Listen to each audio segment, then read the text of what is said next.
Good afternoon to all of you. Today we will start with the coming of the Europeans.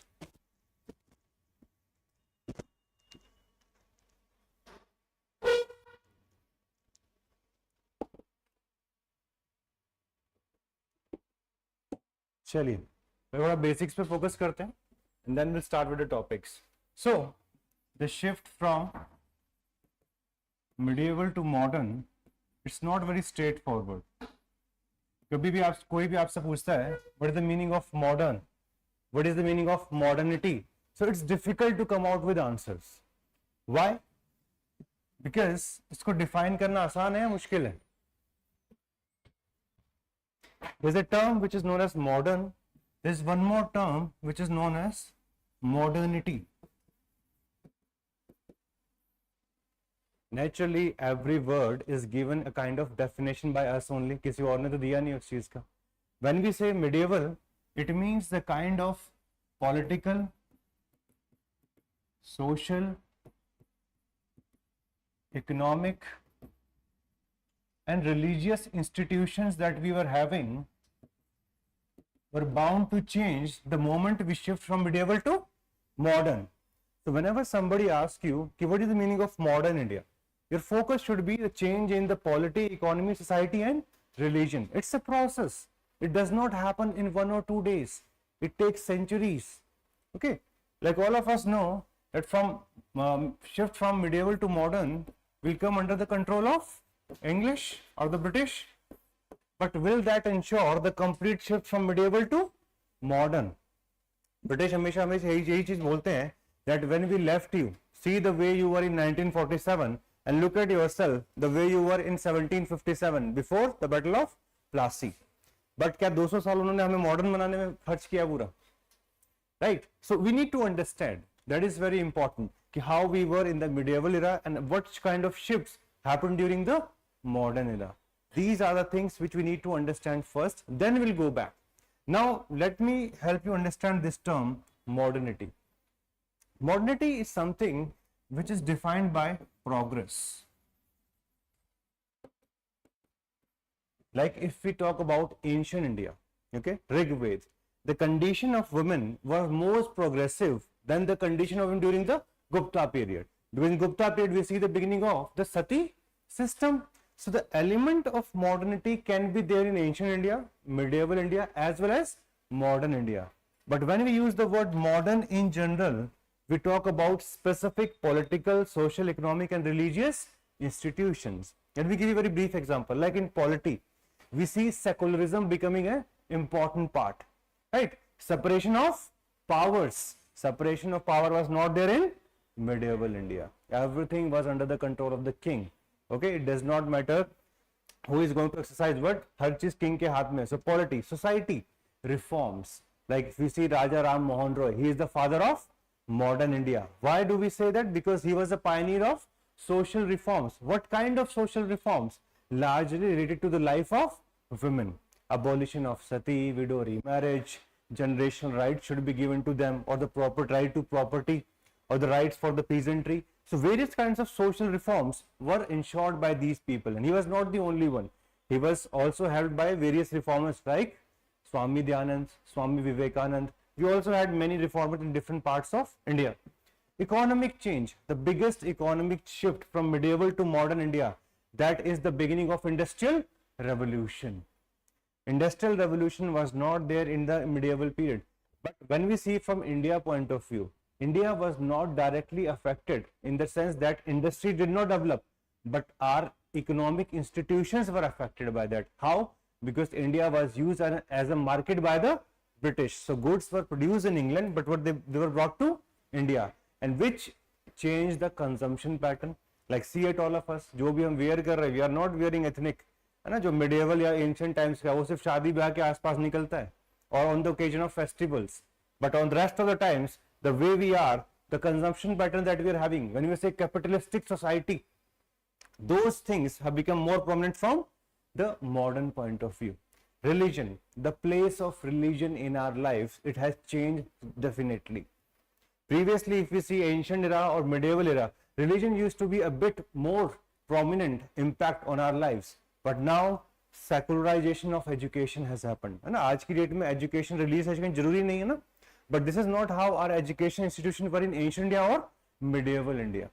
Now we can have education of different subjects. It's not that only in the temples or in the mosque we are going to get certain kind of education. That necessity went away. So that's why when these kind of changes started happening, and one major change in society, equal rights for men as well as women. That's why we use the word modern. Okay, that's why we use the word modern. Okay, plus this modern does not have a cut-off date. The Battle of Plassey se start hoti hai. It's difficult to say so, because it may be so. Political institution may have come early, but the social changes, they happened by the end of 19th century. Economic changes, like if you see the rise of modern industry in India, that comes in the early 20th century, and it gets the main impetus during the First World War, जब British produce करके India तक कुछ लेके नहीं आ पा रहे थे, and that was the right time. The Indian capitalists also found the right time कि चलो ठीक है भाई industry setup करते हैं, because अब हमारा time आ चुका है. So that's why these changes in India did not happen at once. They took their shape. Okay, they took their time. If we see the constitutional history of India, it starts from 1773, but it reaches the final form just before independence, 1935, and eventually after independence, we further made it more accustomed to our own society. So that's why whenever somebody asks you what is the specific time period, so modern India कोई specific time period है नहीं.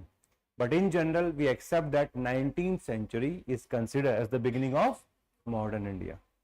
However, the elements of modernity, जो large scale पे changes शुरू होने थे, they came with the arrival of Europeans. Like if we see the first Europeans who came to India, they were Portuguese, and they were the first one to abolish sati. They were the first one to abolish sati in India in the 16th century itself. Okay, so that's why some of the elements, they start with the coming of Portuguese. All of us know about Vasco da Gama. Okay, why did this happen? हमने medieval में discuss किया था. Okay, and why did this happen? Because the area of Turkey, okay, we see the domination of Turks. Constantinople, it came under the control of the Turks itself. That's why this Iberian Peninsula, which includes two countries, to the left we have Portuguese and to the right we have Spain, they started looking for the right kind of opportunities. There was a person just before Vasco da Gama, Bartholomew Dias. He came to the Cape of Good Hope. वहीं से word बना Cape Town, the Cape of Good Hope, कि भाई हाँ हम शायद आगे जाने का अच्छा रास्ता मिलेगा यहाँ से. So that first person was not Vasco da Gama, it was Bartholomew Dias. He came in 1487, but यहाँ आने के बाद फिर उनका दिमाग खत्म है ना. He did not realize कि इंडिया जाना कैसे है. But eventually Vasco da Gama came, and he came all the way up to India. So that's why in 1498 he was the first one to come to India directly. But he also took help of some people from Gujarat who were aware about the route, because people from Gujarat region, they were very much active in the whole region of Arabian Sea, including Africa, the southern part as well as the northern part of it, or the eastern part more specifically. Okay, so try to understand that some elements of modernity, they will start with the coming of the Portuguese itself. When we talk about Portuguese, I hope all of you understand who was the ruler of Calicut. It was Zamarin. Zamarin was the title which was given to them, and this title was eventually, like जैसे शाह एक title है, similarly we have the title of Zamarin. So he came at Calicut in 1498. There were around 171. Okay, and these 170 people, they came in 3 ships or 3 vessels. He went back from India. Spices, they were in great demand. And when he went back, the profit was of how many times? 60 times. 60 times profit करके लेके चले गए. उनको मजा आ गया. This is the life. है ना, पूरी जिंदगी काम कर रहे थे, 1 साल के अंदर इंडिया आए, आराम से लेके सेल कर दिया. So that gave them the idea of the potential of the trade direct with India. देखो मेन एरिया ट्रेड का ही था. Constantinople, it was occupied by the Turks. They started applying various kinds of duties. It became very difficult for the Europeans to afford those commodities which were coming from India, and most importantly were spices. So when he came to India, उन्होंने कहा पूरी ship को भर दो, ठीक है.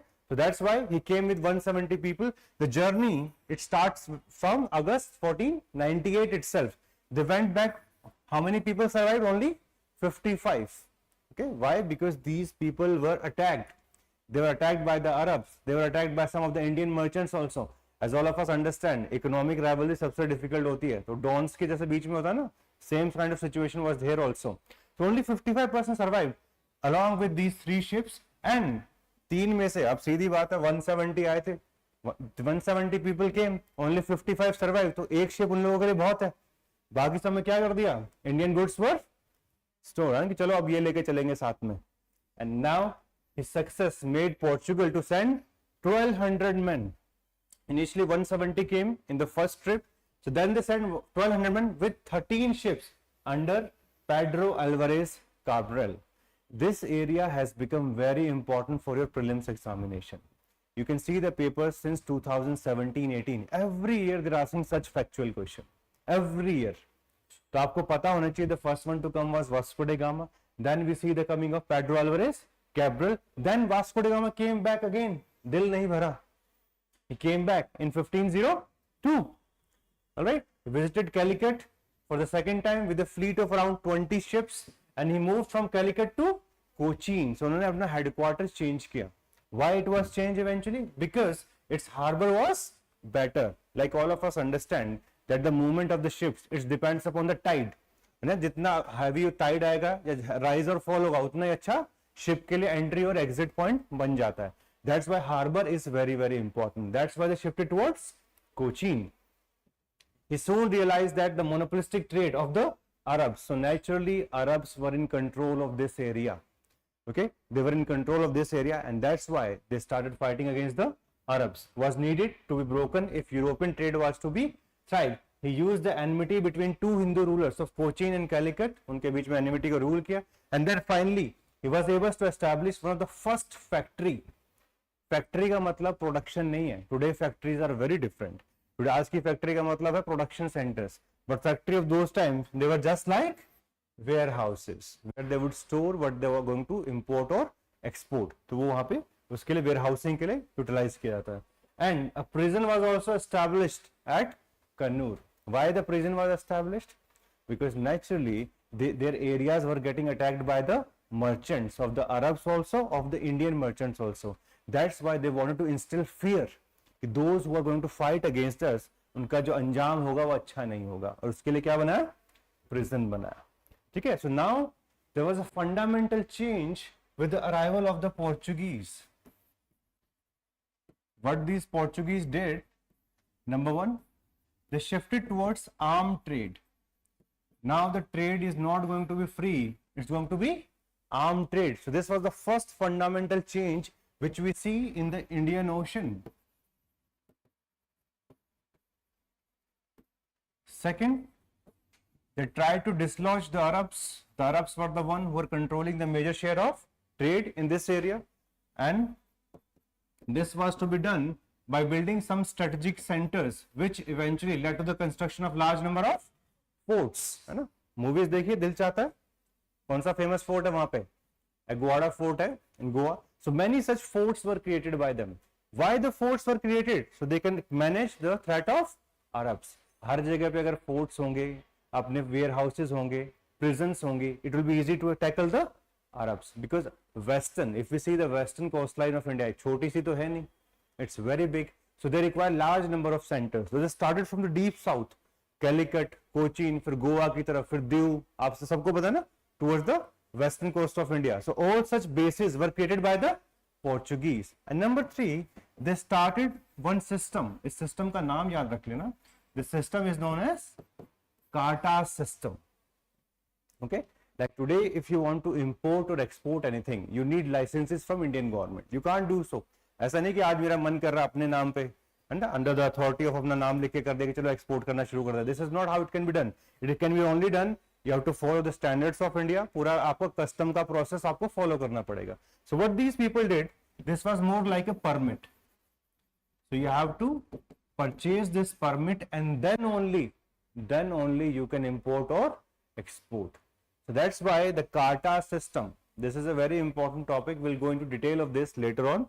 but Kata system was established by them. And what was this Kata system? That you have to take permit. कुछ भी trade कर रहे हो उस पे एक percentage आपको देना पड़ेगा. Otherwise, what will happen? They were following armed trade. They can easily bring your ship down. They can easily loot you, plunder you, and that too legally in their own mind. Why? Because they were following Kata system. Plus, number 4, which you have to understand that these Portuguese, okay, they were also ensuring that such fear should be created, okay, that local people they have a sense of fear in fighting against them. So prisons were established, and side by side they also created their army so that they can fight with local rulers. So they were the first one to capture areas in India. जैसे कि हमारा सबसे पहले the area around the Calicut, then they went towards Goa, Diu, Daman, all such areas they were captured by the Portuguese. So they were trying to instill fear in the mind of the people also by coming up with prisons, as well as coming up with a fierce army as well as navy by creating forts वगैरह उनके focus के लिए. So that's why the Portuguese, they changed the commercial landscape of India, they changed the military landscape of India, and they were also a very important equation with respect to the Indian dynasties. Like say हमने बात किया था with Vijayanagar, they were having very favorable relationship, but with Bijapur they were fighting for the Goa. They also fought with the Gujarat for getting the area of Diu. So that's why they started the process of rivalry. For the first time we see Europeans coming and fighting against Indian dynasty. So which is that colonial power? The colonial power is Portuguese. Okay. So these are the various changes which we see with the arrival of Vasco da Gama. Initially इन लोगों का process setup नहीं हो पाया कि what to do, what not to do, because the major focus was only on one thing, getting the trade started. With the period of time, they also started their process of governor generals of viceroys. वो भी उन्होंने establish करना start किया. So the Portuguese seized yearly expedition, because अभी क्या हो रहा है? 1498 we see the coming of Vasco da Gama, then another person comes, then 1502 again Vasco da Gama is coming. तो उन्होंने कहा यार ये मजा नहीं है इसमें, ठीक है? We need something more sustainable in nature. So that's why they started the process of appointing viceroys. So the first viceroy Portugal, okay, his name is Francisco de Almeida. So he was the first viceroy. So please remember this fact for prelims. Mains में देखो हमारा जो Portuguese का topic है, it is the first topic mention in modern India.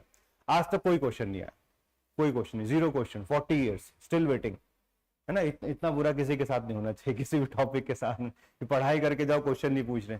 But this question is asked in medieval ones. वहां से 1-2 बार इस पे क्वेश्चन पूछ चुके हैं, सेम क्वेश्चन पूछते हैं. What was the impact of the Portuguese on the trade and commerce of Arabian C?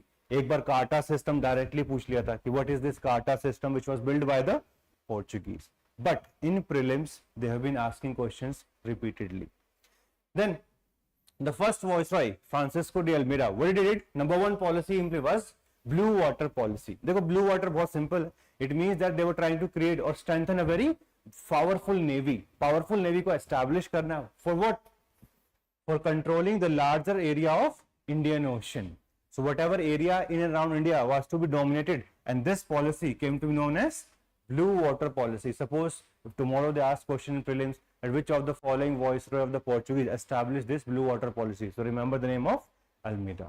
Then he also destroyed the fleet of Zamrin as well as the Sultan of Egypt. So what do we see? Why the Sultan of Egypt is coming into the picture? Because the area around Red Sea and then extension of Arabian Sea again comes, because the area of Arabs, है ना? Egypt is also an Arab country. So that's why that person was also against the Portuguese, because जैसे ही कोई भी नई power आएगी, your revenue realization from the trade and commerce is going to decline. So that's why they also started fighting against the Portuguese. He also built fortresses in Cochin, Kannur and other locations around the Malabar coast. So first area which came under their control was Malabar coast. Then the next successor, Alfonso de Albuquerque, he became the viceroy. He was the successor and he came out with some more policies. The first thing he did, he defeated Yusuf Adil Khan of Bijapur and captured Goa, party place, India ki puri. इन्होंने आगे capture किया इसको, Alphonso है ना, famous variety of mango, Alfonso de Albuquerque. This last year prelims में यही question पूछा था। अब देखो ये फैक्चुअल क्वेश्चंस है, कोई बोलेगा कि इसमें लॉजिक है, कोई लॉजिक नहीं है, कोई लॉजिक नहीं है इन चीजों में, बट हमें समझना है कि 1498 द फर्स्ट वन है ना, the first person arrives, the policy was not that much straight forward, so till 1502 वैसे ही चलता रहा। Then we see the appointment of various viceroys. The first one was Francisco de Almeida. Since he was the first one, his focus was limited to Malabar coast. The moment the next person comes, now he can build upon that.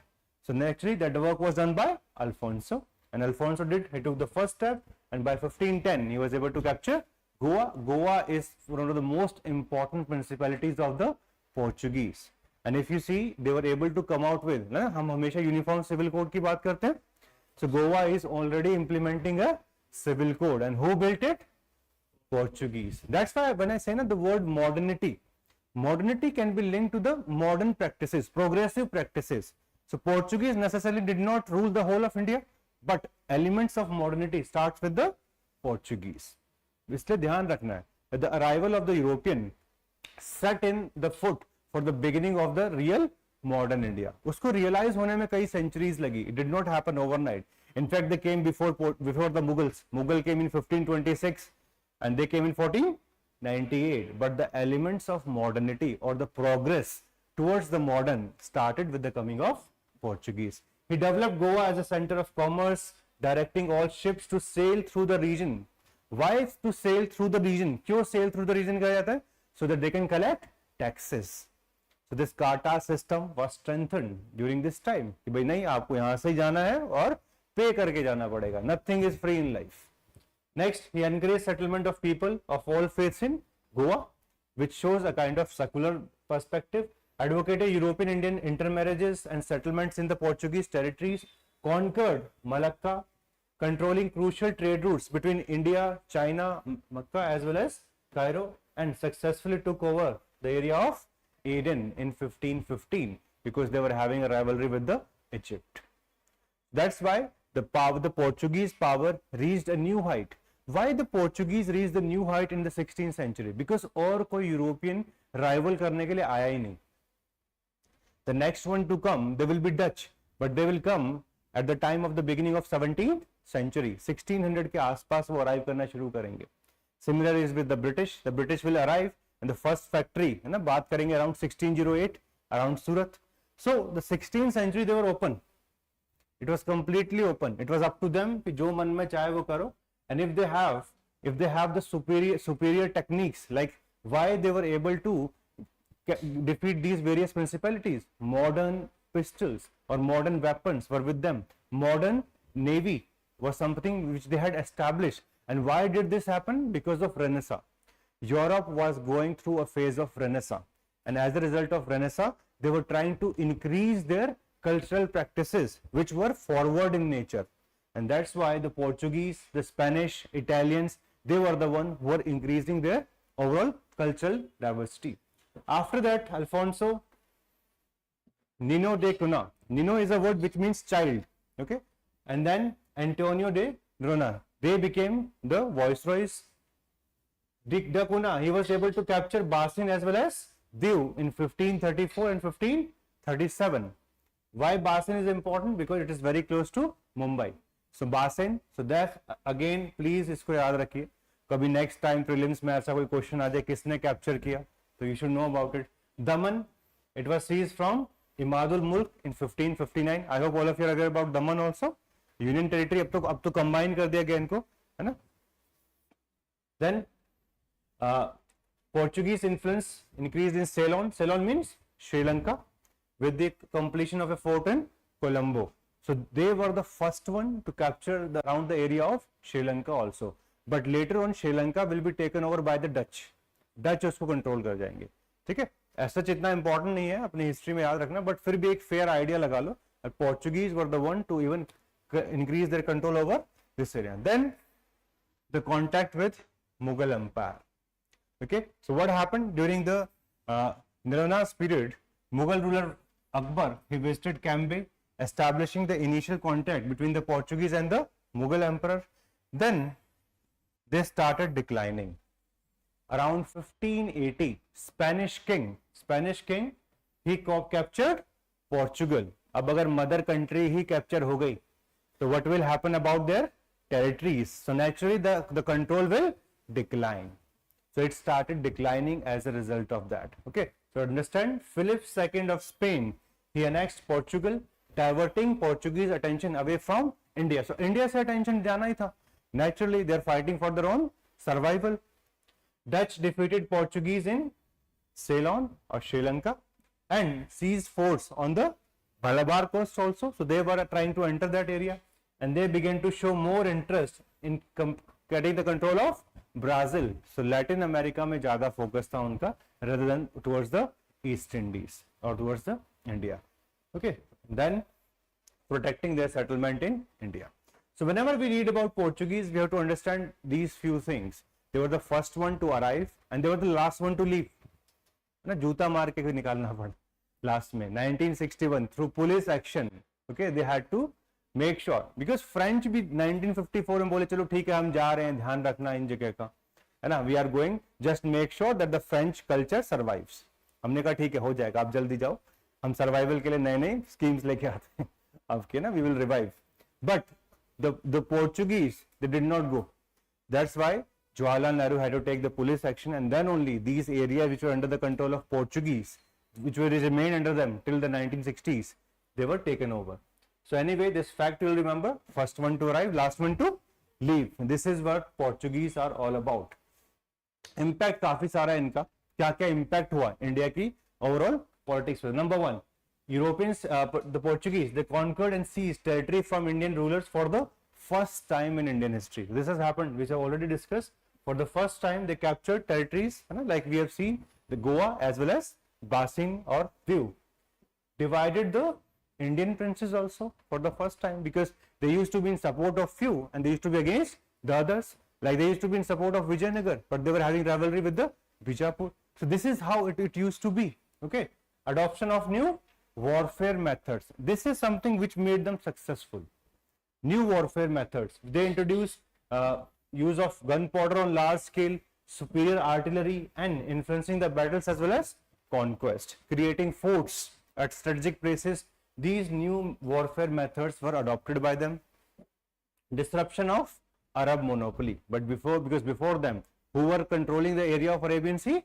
It was the Arabs. So the commercial landscape of the Arabian Sea was changed with the arrival of Portuguese. Then creation of Eurasian Asian group also, because like if you go to Goa, तो आप बहुत सारे titles देखोगे, D'Souza. So these people, they are having lineage with the Portuguese. So many such interracial marriages were conducted, and eventually a category was created. जैसे India में भी पहले आपका था ना इंडो यूरोपियन वाला आपका एक नॉमिनेटेड ग्रुप था इन लोकसभा, अब तो उसको हटा दिया गया है, ठीक है ना. But in if you go to Goa you will find a lot of lineage. In fact the land titles are so unclear in Goa, पता ही नहीं चलता कि ये जमीन आपकी है या फिर किसी पोर्चुगीज लीनेज वाले की है. एंड वहां बहुत स्कैम्स होते हैं इसी के ऊपर. somebody will sell land to somebody, okay, बाद में वो पोर्चुगीज के लॉ उस पर एप्लीकेबल हो जाते हैं कि ये तो इनकी लीनेज का था, आपका था ही नहीं. So and that happens because of this intermarriages. है ना, कभी फ्यूचर में प्लान करो तो ध्यान रखना. Cultural influences and missionary activities. So one of the most important thing which we see at this point of time is that areas like Saint Thom or Mailalapo, they became Portuguese black town. Why? Because of their missionaries activities. They started changing the religion of the people who came in contact with them. So that's why conversion became prominent. Okay, many people were responsible for that. Saint Francis Xavier, he established his mission centers leading to construction of churches along the Coromandel coast. So if you go to Goa, you'll find large number of churches, okay, and that is something which is linked to him. And this we have already discussed, the Cartas system. It was a license permit system. You have to take it from the Portuguese. Plus this system also ensured that few goods, they will be royal monopoly. जैसे कि आप spices में trade नहीं कर सकते. That will be a monopoly under the Portuguese because they were the most profitable one. Okay, so Portuguese enforced Carta system demanding money from traders for protection against piracy. System often exploited by the freebooters, leading to disruption in trade, resentment among the local communities. So this is about the Portuguese. We see the arrival of Portuguese, some important personalities, some changes were done by them, and eventually the Portuguese will start declining. Okay, as we were discussing that the Portuguese, they came before Mughals. तो थोड़ा सा एक बार Mughals का recap कर लेते हैं, कौन कौन से important events थे during the Mughals.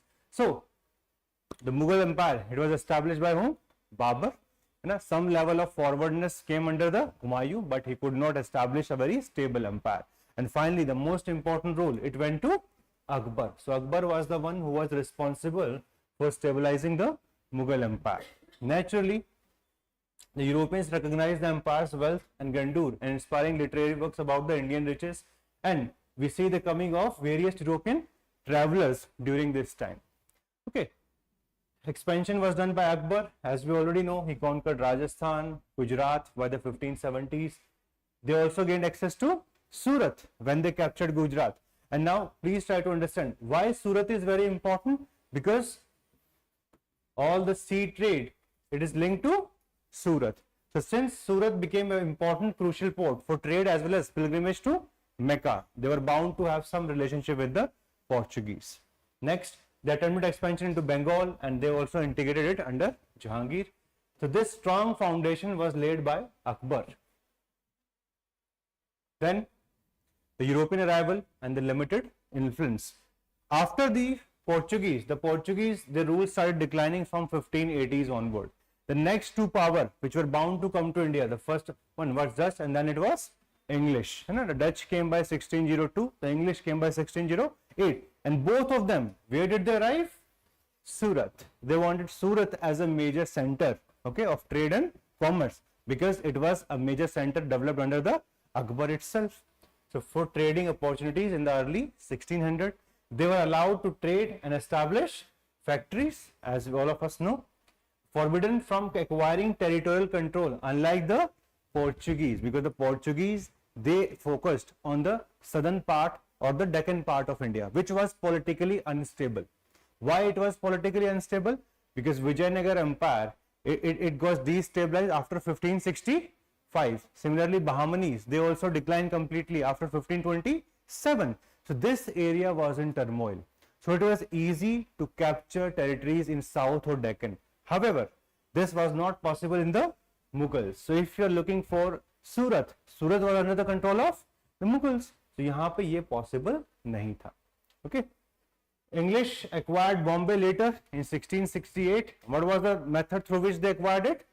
Yes, dowry. है ना, dowry में ये देखो. This is what set the tradition for India कि dowry में कुछ भी मिल सकता है ना. जब when they got Bombay, so eventually it was a marriage alliance between the Portuguese and the English. The Portuguese gave Bombay to the King of England, and that king eventually gave it to the East India Company. Surat remained the preferred commercial center under the Mughal protection, because wherever law and order is going to be in good state, वो area तो हमेशा आगे ही बढ़ेगा. आज भी आप देखो, why Mumbai is the financial center? Because naturally it is having very good state of law and order, and even with respect to women, not like Delhi. If you go in Delhi area, law and order हम कहते हैं हाँ ठीक ठाक तो है. But when we see it from the 50% of the population point of view, it's not that much safe. So safety is of very high level. So those areas which are having good law and order are bound to have better trade and commercial prospects. Naturally, the same time period during which the Mughal Empire was getting stabilized, what was happening in South India? South India was on the declining side. Okay, so that's why whoever used to came towards South India, they were always having a chance to control one or the other territory. And what was the major reason for that? Unlike the stable Mughal Empire, here specifically Tamil Nadu area, it was facing political instability. We had discussed about Vijayanagar that there are 4 dynasties. Okay, the 4th dynasty, its name is Aravidu. This Aravidu dynasty became prominent only after the Battle of Talikota. And this after this Battle of Talikota, we see the emergence of Nayak kingdom. हमने concept एक discuss किया था segmentary state वाला, याद होगा शायद. So why did we discuss with respect to autonomous Nayak kingdoms. They came in places like Madurai, Tanjore, Senji and earlier to support the empire. These Nayaka maintained symbolic allegiance to a weakened Vijayanagar emperor. Local chiefs like Setupati of Ramanathapuram also asserted independence. And finally, there were large number of military conflicts like Madurai versus Tanjore. And finally, these rebellions further led to the decline of Vijayanagar Empire. So it was relatively easy to go towards South and Deccan and control these areas. So that's why whoever want to go, उनको वहाँ focus करना है. So like if you see, Golconda invaded the Coromandel coast in 1646, which led to the annexation of Pulicat and Santhom region, and slowly from here onwards, the European footholds were going to come into picture. Like Dutch acquired Pulicat from the Nayak of Senji and built a fort. इन्होंने इससे acquire किया गया था. ठीक है. Similarly, if we see English, they obtained land from a local Raja and they built Fort St. George, which later transformed into the province of Madras and laying the foundation of the presidency itself. So please try to understand कि क्यों वो लोग south में गए. The reason was very clear, because Mughal Empire was very strong and it was next to impossible to capture area from them. So it was easy to go towards south. So initial all the major bases of these European powers, you will find them in South India, and slowly when Mughal Empire started declining, okay, from the 18th century itself, they started capturing the North India. That is something which we need to understand. Okay. So just like we see the decline of Vijayanagar, similarly we also see decline of Mughals, and this decline set in the last few years of 17th century, and the major person responsible for this was Aurangzeb. We have already discussed his Deccan policy, the Deccan policy which was mostly against the initial Deccani states, okay, of Bijapur, Golconda. Once they were occupied, then his only target, it was the Marathas. And since he was not able to defeat Marathas, eventually this expansion which he did, rather than increasing the strength of the empire, it led to its inherent weaknesses, overstretching ho gayi empire ki. And then finally, simultaneously, we see the rise of Marathas, first under Shahaji, then his son Shivaji. Shivaji was able to strengthen his kingdom, then he also started raiding on the areas like Surat. Okay, why Surat started declining as a commercial center in comparison to Bombay? Bombay क्यों rise होता है? उसका reason यही है, because Surat was now raided by Shivaji. That's why all these companies thought कि यार कुछ अलग जगह जाते हैं जहाँ पे ये सब ना हो, जहाँ पे हमसे पैसा ना मांगा जाए या फिर raids वगैरह ना हो. Okay, so Maratha expansion also started in South India. Specifically, if we see the Nayaks of Senji and Tanjore establishing a Maratha presence. Though Senji was recaptured by the Mughals, Tanjore remained a Maratha ruled state in the south. Cultural legacy remained in South India also. So the most important thing is the Mughal Empire started declining, and the last nail in the coffin, as all of us know, it is the death of Aurangzeb. He dies in 1707, which marked the end of great Mughal Sera. And starting from 1707 till 1858, this is not the great Mughals, this is just Mughals 2. इनको title दिया जाता है because नाम खराब नहीं करना है ना, because the great Mughals, they lived from 1526 all the way up to 1707, and naturally these successors were very weak, है ना, तो नाम कहलाने के लायक नहीं थे. So that's why we see the decline of the Mughal Empire. This Mughal Empire, when it was declining, some of the powerful nobles, they were able to capture some area, they were able to increase their strength in that area, and they were able to create provinces like Awadh, Bengal, Hyderabad, as well as Karnataka. They declared their independence and formed the successor states. And we know three categories of states are going to rise in 18th century. First are these successor states, which were directly governed by the Mughals previously. Then we will see the rise of some rebel state. Rebel state are those states which were formed as a result of fighting against the Mughals directly. Like if we see the example of Jats, if we see the example of Marathas, Sikhs, we see all of them, they were rebellious state, and some were autonomous state previously, but now they became completely independent, in which we remember the examples of the areas of Mysore, the area of Travancore, or some of the Rajputs also. Okay, so those three categories will rise. Europeans started increasing their depth in these areas. Okay, so British power in Bengal and Karnataka. Why do we see Bengal going under the control of the British? Uska major reason kya hai? The Mughal Empire was on the downfall, and after the downfall we see the rise of their individual dynasties. And as we know, the Battle of Plassey, who was the ruler? Siraj-ud-Dowla. He was the ruler at that point of time. So Nawabs in Bengal and Karnataka borrowed heavily from the English. these successors, they were not that much strong. So naturally, it gave all the opportunity to the English. They were the smartest. They were having the most powerful navy in the world. And in fact, this wave of imperialism, which was successful in different parts of the world, सबसे ज़्यादा successful power कौन बना? English. They were having an empire over which the sun never set. Why sun never set? Geographical concept है, सबको पता होना चाहिए. Northern hemisphere and southern hemisphere. So if दोनों जगह territory आ जाएंगी तो sun will never set. Over which recently we see a remark from Shashi Tharoor. The sun never set because the god was always worried that what you people will do. Okay, so he could never keep his eyes closed. He had to always open his eyes. कि तुम लोग ऐसे काम करते हो. That's why we have to always keep a watch on you. But anyway, that's more of a humor. But anyway, they were having the most expensive empire in the history of the world. Shifting Dutch focus. The Dutch also abandoned the area of Pulicat. They started focusing on Indonesia. जैसे कि Portuguese था, Portuguese started focusing on Brazil, उन्होंने exit ले लिया यहाँ से कि हमें इंडिया के ऊपर उतना ध्यान नहीं देना, will just focus on trade and commerce. Similarly, the Dutch also, they started focusing on the area of Indonesia, and they left. Their headquarters also moved to Batavia, which is now a part of Jakarta or Indonesia itself.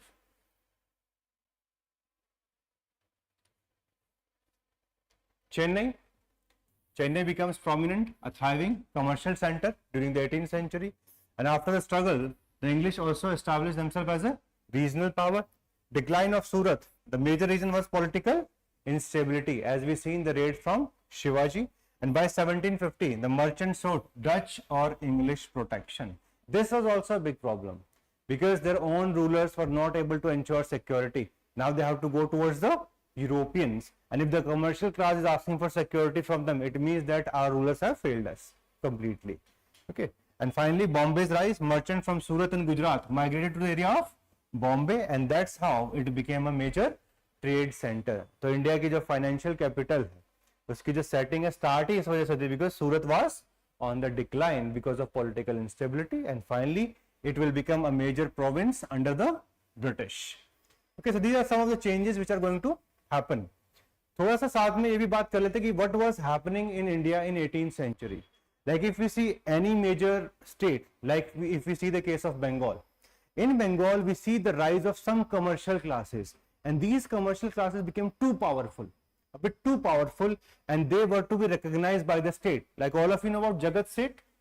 This Jagat Seth was the one who was supporting the British, who was against Siraj-ud-Dowla, and was a major personality behind the victory of the British. That's why we have to understand the rise of banking and the rise of merchant capitalists in 18th century, which was bound to increase the power of these European companies. Why? Because these companies are going to provide them support, the power. At the same time, revenue will be shared between these groups and the British along with other companies. So we see development of commercial institution. Shops were very important in India. Shroff is a word. Okay, Shroff is a title eventually, which is linked with those people who were responsible for money changing. जैसे आज की date में जितना भी forex का आपको change है, if you visit any country, you need their currency. So that work was done by Shroff. They used to test coins for purity and determining their value, and they also used to serve as local bankers. Then the bills of exchange became very famous in India during this time. Okay, these bills of exchange were known as hundies. जैसे हमारे commercial papers होते हैं companies के, ठीक है? So similarly, they used to have the hundies. Hundies were just like, it's a kind of promissory note. The name of the person is written, what's the value it is written. Like suppose if we have to carry money from a city A to city B, one way is you can carry cash, है ना, उस time पे Paytm तो था नहीं, it's just cash. So naturally, cash is a risky business. Suppose you go from Delhi to Patna, Patna जाओगे इतना पैसा लेके, है ना, तो बीच में बहुत सारे डाकू मिलते हैं. If somebody get the understanding that you are carrying cash, हो गया आपका काम खत्म. What's the other alternative? The other alternative is that you just deposit the money with a merchant at place A. This person in return will give you a promissory note कि भाई आपने इतना पैसा जमा कराया है and you can get this money at place B. This merchant in city A is going to have contact with merchant in city B. So this person will carry this hundi from here to here. Then when it will be again converted into cash, they're going to take some margin. भाई अगर आपको कोई service provide करे तो free में तो provide करेंगे नहीं. आज की डेट में इस सिस्टम को बोलते हैं हवाला. ठीक है, this system is known as hawala system which is used for money laundering between countries also. But anyway, if they go to this, so they will take a margin. This margin will depend upon few things कि distance कितना है. अब कश्मीर से कन्याकुमारी जाओगे, distance ज्यादा है तो पैसा ज्यादा लगेगा margin में. If you go to nearby place, the margin will be on the lesser side. Second is safety. कौन से एरिया में मांग रहे हो? If you're asking for that money in a province which is very volatile, they will say भाई ज्यादा पैसा लगेगा, क्योंकि हमें भी लॉ एंड ऑर्डर के लिए 4 लोग एक्स्ट्रा रखने पड़ेंगे आपके पैसे को सेफगार्ड करने के लिए. But anyway, there were n number of factors on which it was depending. So anyway, this system of hundi became very prominent. Plus, whenever somebody uses this word, usko understand karo, the straw of cash hundis at different destination applying specified discount rate. Discount rate का मतलब वो purchase sale वाला discount नहीं है. Discount means whatever is the value, some margin will be deducted. That margin is known as discount. Okay, उसको ध्यान रखना. Infrastructure for trade organization. So these many merchants, they became very powerful at this point of time. We see the rise of Banyas and Parsi in Surat area. We see rise of Nagar Seth, है ना, Tatas जिनको आप जानते हो, the Tatas, they are nothing but they are the Parsis. Okay, we see their rise. Nagar Seth in Ahmedabad, Jagat Seths in Bengal, which were responsible for the toppling of the power of Sirajuddaulah.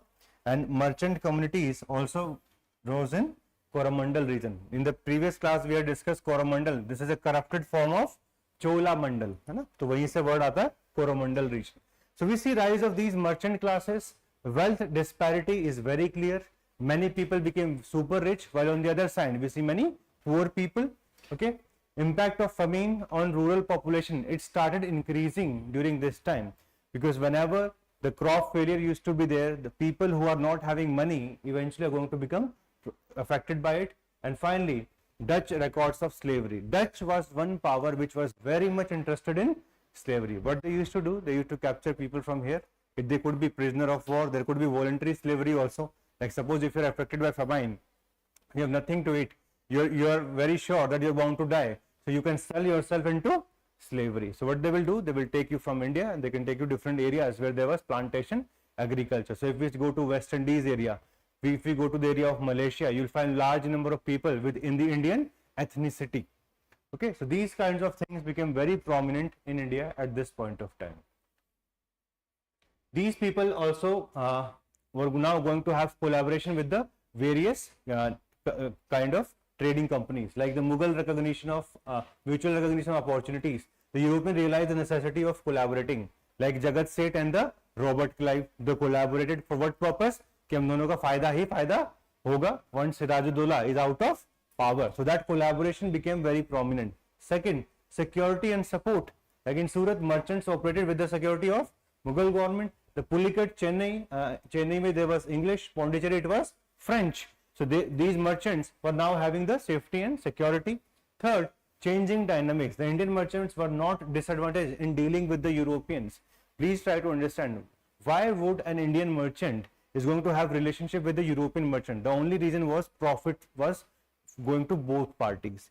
They were not in political power in majority of the areas. They were only having the commercial advantage कि इनके जो भी products थे उनको दूर जाके वो sell कर लेते थे. Very few areas they were controlling, but with the period of time this was bound to change. So that's why we see impact on indigenous economy. The economy of India of early 18th century, this was having a positive net impact of these various companies, but this was bound to change once they became the political power. एक बार वो political power बन जाएंगे उसके बाद दुनिया change होने वाली थी. But till the middle of 18th century, they were having a net positive impact. So short term में positive था, short term benefits were there.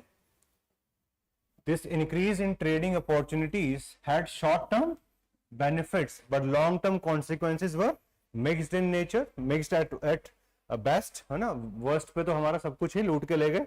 And shift from traders to builders of trading empire marked English presence in India over 150 years, which we'll discuss later on. But anyway, this is very important. It's not like that these people did not have anything to do with Indian merchants. Yes, they were having a good partnership, and this partnership was profitable to both of them till the middle of 18th century, after which they became a political power and things were bound to change. So we have discussed about Portuguese. We have given a broad overview of these companies. Let us discuss a little bit about Dutch, French. Then we'll discuss about the Carnatic Wars, and then we'll go towards the establishment of the government by the British. So Dutch, if we see these Dutch, they overthrew Portuguese and their control over Pulicat. Pulicat Lake, I hope all of you know. It is at the intersection of Andhra Pradesh and Tamil Nadu today. Very important lake. Dutch, they built one castle. This is known as Castle Geltria. Please isko yaad rakhna. Castle Geltria, which is around 60 km north of Chennai, and the remains are visible even till today. They were able to gain control of the area of Masolipatnam. 1602 was the one, and when it came to India, 1605, they created their control over Masolipatnam, and then Pulicat also came under their control in 1610. They were having other possessions also like Nagapattinam, Punagiri or Porto Novo. Many areas came under their control. If we see their economic activities, Pulicat was the most important center for trade and commerce.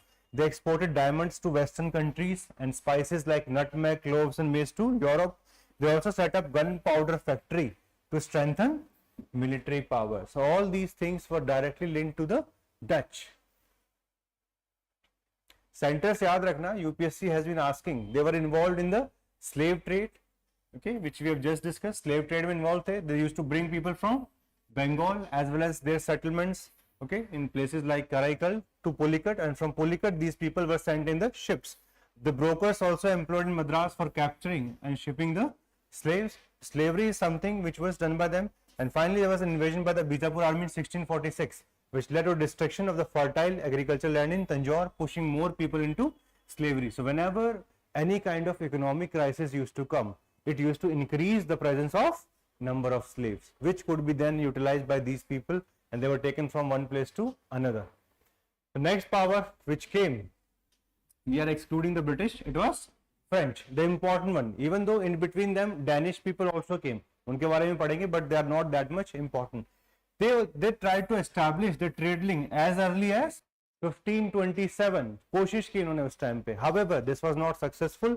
Their company was finally founded in 1664. There was a marked difference in the structure of this French East India Company.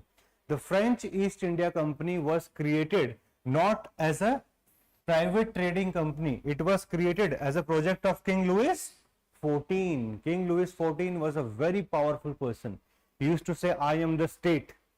है ना, अभी हम बोलते state के चार part होते, people, territory, government, sovereignty. He said, ये सब हटाओ, I am the state. That is how he used to be. He was a very powerful king, and he wanted to fight against the British and their commercial supremacy. So that's why they created this French East India Company in 1664. This project was spearheaded by one of his ministers, who was Minister of Fire. His name was Colbert. But the biggest problem is, if it is a PSU, जैसे PSU के साथ आपको पता है क्या होता है India में, सारा जब भी काम आता है गवर्नमेंट अपने हिसाब से उनको मोल्ड करती रहती है. सो लॉन्ग टर्म ग्रोथ किसी भी PSU में जल्दी से होती नहीं है.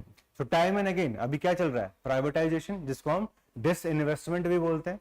डिसइन्वेस्टमेंट विद द सेल, जितने भी इनके शेयर्स हैं वो परसेंटेज सेल होते जा रहे हैं. That is something which was being done. Anyway, so this establishment of A state project was bound to have lot of impact. तो इसको थोड़ा सा डिस्कस करते हैं. That if a company is private in nature and if a company is state owned, what are the challenges which are going to be in front of them? So if we see private में, we have the example of English East India Company. The state led, it was French. You have to understand this because this is going to be one of the major reason for the failure of France. One of the major reason for the failure of France in India. So if we see the English,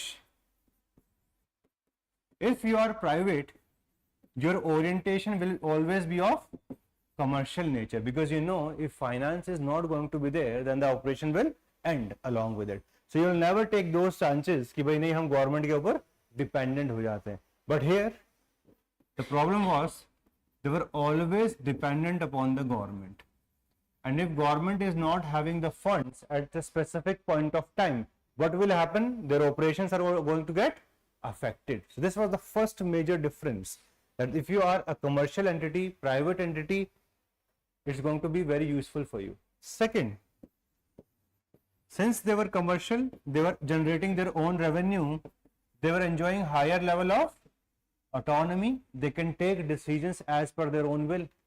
Here the problem is, if you're getting the grants, naturally your decision making is restrictive in nature. For each small decision, they had to look to their capital, and that's why they could not take any major decision without looking towards Paris. हमेशा अपनी capital की तरफ देखना पड़ता था. Third, since they're having revenue plus autonomy, so naturally they can hire their own army in India. Like the French East India Company, maximum number of people, they were Indians in them. They were not from Europeans. And that's why they could hire their own army, and they could take the scale of expansion to new heights. तो अपने project को अच्छे से pursue कर सकते हैं. Like we see the various policy of subsidiary alliance, Dalhousie, all those was possible because they were of commercial nature and they were enjoying autonomy, and they could manage their own army and lead the expansion. But here the problem is, the moment a single crisis is going to come, no action can be further taken. If we see about Dupleix, I hope all of you know his name. So Dupleix, he was one of the most finest governor of the French. But the problem is, they were dependent upon finance. So पैसा खराब हो गया French government का. So he was called back. In 1754, he was called back, and within next 10 years, the French were defeated. He was the most visionary person. अभी उनके बारे में discuss करेंगे बाद में जाके. But इस चीज को आप ध्यान रखना. The nature of the company is very, very important. Okay, like you see Apple, Microsoft, they are private, है ना. और अगर इंडिया, चाइना को छोड़ दो, China is a different thing, because China में तो स्टेट कंपनी भी टॉप पे रहती हैं. Okay, because everything is more like the communist. But see it in those societies which are free and open. So we see the case of like Microsoft, Apple, see their growth, okay, and see PSUs of India क्या करते रहता है, maximum time dividend ही देते रहते हैं government को, है ना. कि अगर अच्छा प्रॉफिट हो गया, बहुत बढ़िया, एक काम करो, वो घर पे थोड़ा सा जरूरत था, डिविडेंड दे दो हमें. So these PSUs they give maximum dividend.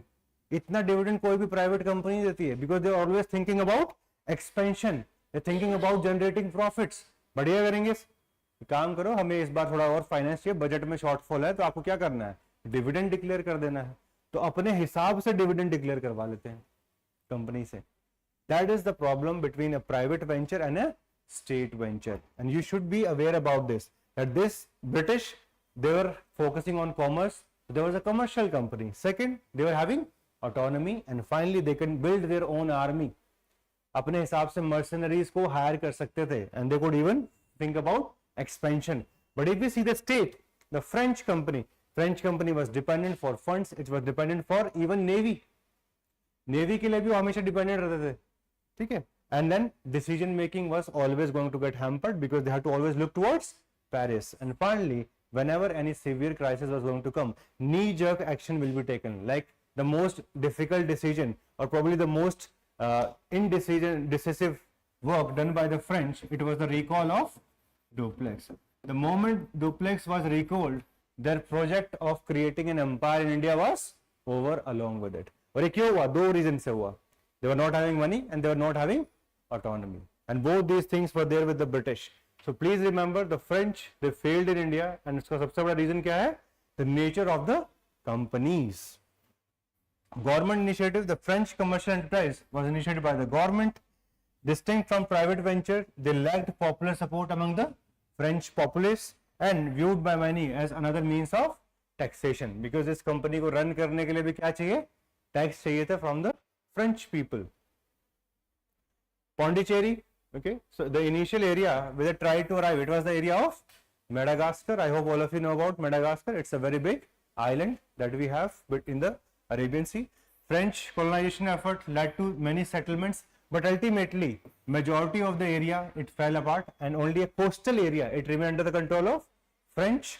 Then finally, one of the French agent, Berber, he obtained a royal command from Aurangzeb in 1666, and they established their first factory in Surat in 1668. Then they went, okay, towards Masolipatnam, and by 1669 Masolipatnam was also fortified by them, and they tried to increase their stronghold, okay, like Colbert sent a fleet led by Mr. Hay, okay, to increase their presence, and French were able to remove the Dutch from the area of Saint-Thom. So the Dutch and the French were also having a specific kind of rivalry, but later on in the 18th century, as we know, Dutch are going to lose, and we see the rivalry between the British and the French. Finally, the most important settlement, it was in Pondicherry. Pondicherry was a major base of the French. और ये base इनको दिया किसने था, ये आपको ध्यान रखना है, ये आया कैसे, कहाँ से आया, इसका origin क्या है. So there was Sher Khan Lodi, okay. Sher Khan Lodi was the local governor and who was representing the Sultan of Bijapur. He offered Pondicherry as a suitable settlement in 1673. At that time, it was a very small fishing village, and the person responsible for establishing it was Francis Martin. It was Francis Martin who was the governor of Pondicherry, made a strategic center for the French settlement in India. And finally, Pondicherry became very vital for them. Francis Martin described the area as well cultivated, and later on, majority of the settlement was going to be here. But this was not a very strategic and sound decision by the French. Why? Pondicherry is not defendable. If we go towards Calcutta, it is defendable. Okay, at least कुछ sides of defend कर सकते हैं ना. Pondicherry it's open. People can come from any side. They can come from the land side. They can come from the sea side because it's at the shore. तो वो defendable नहीं है. That's why this is a very famous comment which we'll discuss later on. That starting from Pondicherry, even Alexander the Great also could not have won anything in India. Okay, V.A. Smith is a person who says that neither Alexander the Great nor Napoleon could have defeated a power which was having base in Bengal, plus who was having mastery over sea. It was the English. So Pondicherry as a base was non-strategic. अभी हम देखेंगे आगे जब battles होती हैं उसमें निकल कर भी आएगा ये चीज. First we see the rivalry between the French and the Dutch. So there were continuous conflict with the Dutch. France and Holland engaged in continuous war from 1672. Rivalry extended to their colonial endeavors in India also. Okay, the French faced difficulty in capturing Pondicherry due to diversion of resources to Chandarnagar. So Chandarnagar was a settlement which they were creating in the area of Bengal, which will essentially be the major source of tension with the British. During the 1693 to 1699, the Dutch were able to capture Pondicherry. 6 साल के लिए दिया ही नहीं वापस. ठीक है? So finally they got it in 1699, and Francis Martin remained in power at this point until he died in 1706. This was the rivalry which was continuing between the Dutch and the French. Finally, we see the expansion of French settlements in India. They increased their presence in Mahe in 1725, Karaikal in 1739. As all of us know today, Pondicherry is not, as a union territory, is not having one territory. इसके 4-5 को हमने combine कर रखा है, which includes Mahe, which includes Karaikal also. So established and extended their settlement in Kasim Bazar, Chandarnagar, Balasore in Bengal region. Then Pierre Benes Dumas, he was an able person who took after the administration of Pondicherry. Threat from the English increased during this time, and finally, eventually, they are going to lose all their fortunes. And the legacy of the French, अगर हम आज की बात करें, there is it present in Pondicherry, Mahe, Karaikal as well as Chandarnagar, and cultural and architectural remnants reflect their heritage in these regions. Okay, because they will lose after the Third Carnatic War. There was one more power, and it was Danish, the Danes. Danish, if we talk about them, it included people from both Denmark as well as Norway, है ना, वहाँ दोनों की जो lineage है वहाँ थी, and they were controlling areas like Trankebar in Tamil Nadu and Srirampur in the area of Bengal, plus also Nicobar Island. So कभी भी अंडमान निकोबार की बात होती है तो Nicobar island was under the control of Danish. बाद में उन्होंने ब्रिटिश को सेल कर दिया, भैया पैसा दो हम जा रहे हैं यहाँ से. These people were more interested in missionary activities, in changing the religion of the natives, spreading Christianity. This was their main reason. That's why whenever you read about them, you'll see this word Tranquebar missionary और Serampore missionaries. उनका major focus ही सिर्फ एक चीज के ऊपर था. Okay. In fact, when this was created in 1616, Christian IV, he was the king. He created the Danish East India Company. Initial response from the Danish trader was not positive, because naturally when the company is created, their trade is going to get affected. कुछ ना कुछ monopoly तो देंगे ना इस नई company को. Admiral Gage led the first expedition in Ceylon in 1618 but failed to secure trade contract. Main vessel was sunk by the Portuguese. Agreement was somehow signed in 1620 and the village of Tranquebar and the right to construct a fort was given to them. So from 1616 when it was created through charter, 1620 में उन्होंने first settlement अपना create किया. This fort was created at Tranquebar, was vulnerable to tidal waves and then frequent damages used to happen. They also remained involved in the 30-year war. 30-year war was fought in Europe from 1618 to 1648, and after in this war they had a lot of financial losses, but they still set up a factory at Masolipatnam and some of the trading posts at Pipli as well as Balasore. Then investors in Denmark, they wanted to dissolve the East India Company. इसको बंद करो, कहानी खत्म करो इसकी, है ना. हमें trading rights दो सारे. We don't want a company to restrict our trading right. This company was abolished in 1648, but the second Dutch East India Company was again revived in 1696, है ना. तो बीच में लगभग 50 साल के लिए बंद, खत्म. Trade again was resumed between Denmark and Tranquebar with new outposts, and finally Napoleonic War, they will led to destabilization of the Dutch possessions, and in 1839 they sold off Tranquebar and जो भी बचा कुचा था उसको समेट के ये लोग वापस अपना Danish चले गए in 1845. So Nicobar Island was also sold to the British. That we are going on. That's why it became Andaman and Nicobar. नहीं तो initially these territories were divided between the British and the Danish. तो ये ध्यान रखना, कभी मान लो modern India के ऐसा कोई क्वेश्चन आ जाए that initially this area of Andaman and Nicobar was under the control of the British, that would be wrong. Okay, so it was Danish who were controlling, but their chapter is over by 1845. So we have discussed sufficiently about these, like Danish, Dutch, English, French as well as Portuguese. The first one to arrive was Portuguese, the last one to arrive was French. French came in 1664. So first one Portuguese, then we see the coming of Dutch, third one were English, fourth were Danish and fifth were French. Please remember them, and their initial centers are also very very important. UPSC is asking them regularly. आपको prelims में पूछ रहे हैं, mains में तो क्या ही पूछेंगे, ऐसा क्वेश्चन तो आएगा नहीं ऑप्शनल में कि what are the major centres of the French, है ना. फिर तो मजे आ जाएंगे, ऐसे क्वेश्चन आएंगे. No analysis, nothing is required. Anyway, so please remember, like if you see the Portuguese, Cochin, Calicut, Cannanore, Goa, Diu, okay, Daman, all, and even Tarapur, they were important centers for Portuguese. On the eastern side, if we see, Janam was one area which was under the control of Portuguese. So Portuguese के ये major centers थे of trading in India. If we see the case of English, Patna, Agra, Hooghly was also linked to it, Ahmedabad, okay, Bharuch, Surat, Mumbai. Here we have Chennai also. Okay, so these were the important centers for the English. If we see the case of French, so for French we should remember Mahe towards the western coast. Western coast पे कौन सा है? Mahe है. Here we have Pondicherry is there. Karaikal is also there. These were the important centers for the French. And in Bengal region it was Chandranagar as well as Balasore. These were all French centers. If we see Dutch were having Chinsura as well as Pulicat. We have discussed about this lake of Pulicat and Nagapattinam. These were the important Dutch centers. And finally, if we see the case of Danish, okay, so Danish, they were also having the area of Tranquebar and एक उनका Sirampur जो था, it was in the area of the Bangla or the West Bengal. So please remember किस company के कौन से important centres हैं. Previously they were not that much important, but आजकल ऐसे क्वेश्चंस आपके प्रीलिम्स में आने लग गए. तो ये मैप मैंने ऑलरेडी एनसीईआरटी से बोरो करके इसमें हमने ऐड कर दिया है.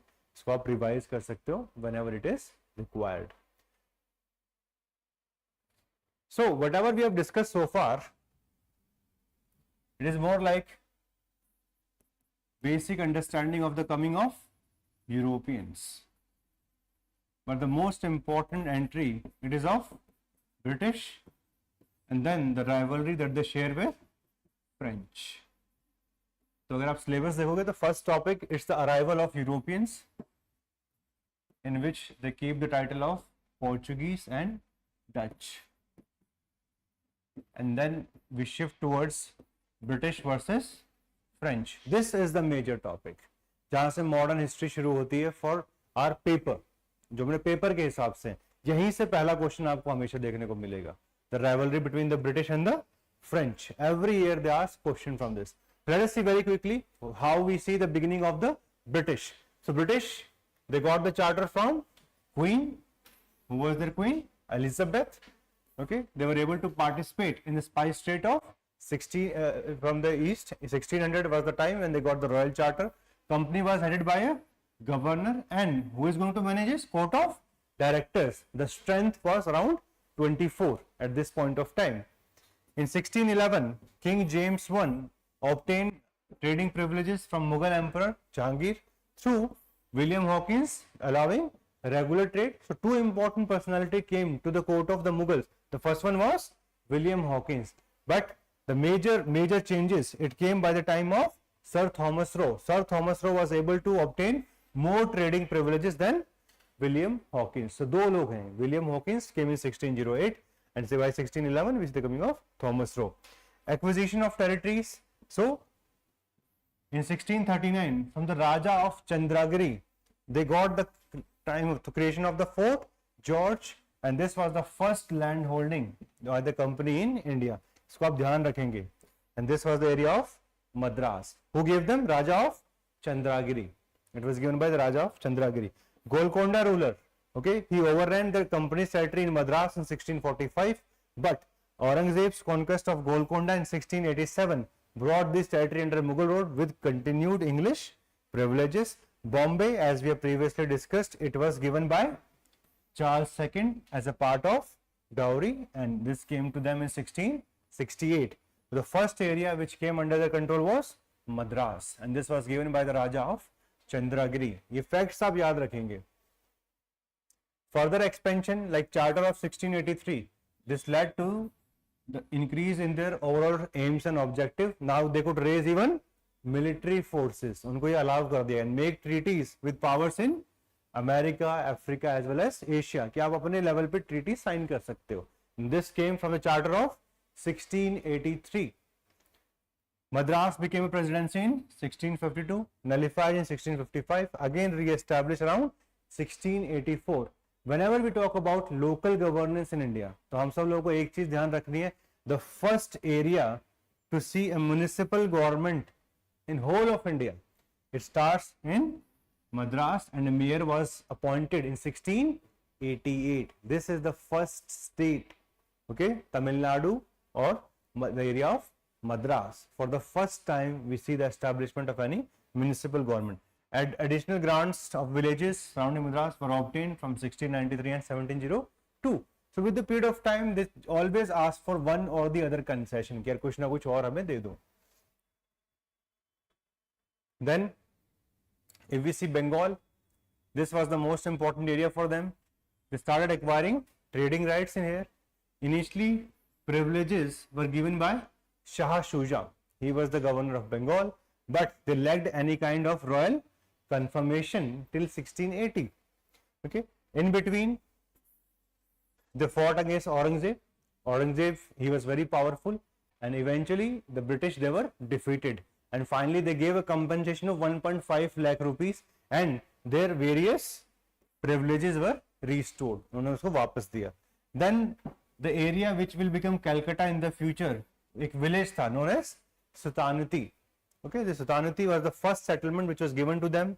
It was fortified in 1696, and more villages were merged in by 1698. So this is how Calcutta was formed. So the first settlement was Madras, second was Bombay, and third was Calcutta. Eventually Calcutta will become the capital, but among these three, this was the last one to be set up. ये बस ध्यान रखना from the point of view of facts. Fort William, eventually, as all of us know, it was a fortified factory, and this will become the headquarter of the whole presidency in 1770. There was one Sir William Norris. He was sent by King William III in 1698 to negotiate full English jurisdiction over settlements. And finally, the most important commercial treaty for the British, also known as Magna Carta, and this was given by the King Farooq Shiar, which will create eternal tension between the ruler of Bengal and the British. And this was done by Farooq Shiar. इन्होंने एक फरमान दिया that they can trade in all parts of India, which will become a problem because the sovereignty was enjoyed by the Mughals, but the Mughals were not controlling these areas. So naturally, it was up to these local rulers to do what they can do, okay, to control the British. Now, when we talk about the relationship of the English and the French, they fought three wars known as Carnatic War. The first one was fought from 46 to 48, second fought from 49 immediately next year to 40 to 54, and the last one, it was fought from 1756 to 1763. So these are the three Carnatic wars which were fought. The British, they had to fight these three with the French, and eventually they are known as Carnatic War. Whenever somebody says Carnatic, this is the region in our South India lying between Eastern Ghats and the Coromandel coast. This region includes present day Tamil Nadu, Eastern Karnataka, Northeast Kerala and Southern Andhra Pradesh. ये आप याद रखना, prelims में कभी ऐसा question आ सकता है कि कर्नाटक का मतलब क्या है. Everybody says Carnatic wars, Carnatic wars. What is this Carnatic region? So this is the Carnatic region. Tamil Nadu is completely part of it, the eastern part of Karnataka, northeastern part of Kerala and the southern part of Andhra Pradesh. So when we combine this geographical region, it is known as Carnatic. And this is where we find three wars were fought. Okay, among these three wars, first war and the third war, they were directly linked to the European politics. The first war, as all of us know, it was linked to Austrian War of Succession. The Austrian king died, the successor was not accepted by the French. So the French started a war against Austria, and that's how the war was split. And whenever the war started in Europe, उन्होंने कहा हम पीछे क्यों रहे? That's why they started fighting in India itself. Then the second Carnatic War. This war is the only war which is having any kind of origin in India itself. Okay, and this was over the succession crisis in two states, Carnatic as well as Hyderabad. And the succession, both British and the French, they went for different kinds of contestants, and this war continued till the departure of Duplex from India in 1754. And finally 1756, this is known as 7 Years' War, and this war is also not having any kind of Indian origin. So even the war which was fought in India, it was an extension of the 7-year war. So कभी भी prelims में question पूछ ले, which of the following war has a region linked to Indian politics? The answer would be second Carnatic War. And the overall interval, it starts from 1746, it ends in 1763. In 1763, Treaty of Paris will be signed.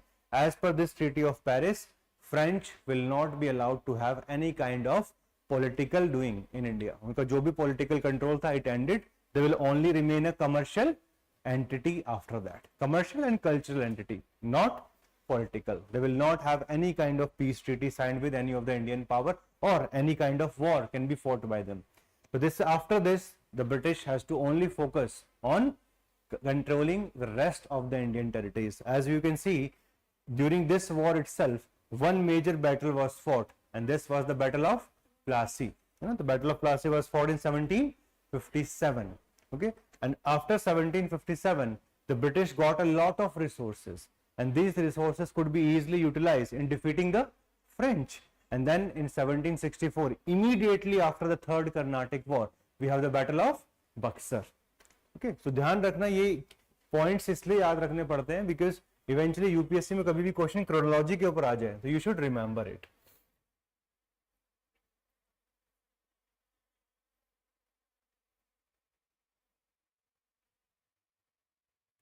So, if you see the first war, it was fought because Austrian ruler Charles VI, he died and he was succeeded by Maria Theresa. But the French, they opposed her succession and allied with other European power against Austria. This is known as Austrian War of Succession. याद रखना चाहो रख सकते हो, अगर सिर्फ लिखना चाहो it was because of Austrian War of Succession, even that is fine. So when that was happening, the conflict between the Britain and France in Europe extended to their colonial possession, and the colonial position included India. War in Europe also led to clashes in the area of North America also. Now in India, the most politically agile personality, it was Dupleix. So what Dupleix did, he was the new governor of Pondicherry. He appealed to Madras governor Morse to remain neutral. British squadron captured the French vessels, escalating the tensions, and Dupleix appealed to Nawab of Carnatic for assistance to avoid war with British. So this is something which was continuing in this first Carnatic war. These were the initial skirmish, छोटी-छोटी fights हैं जो हो रही थी.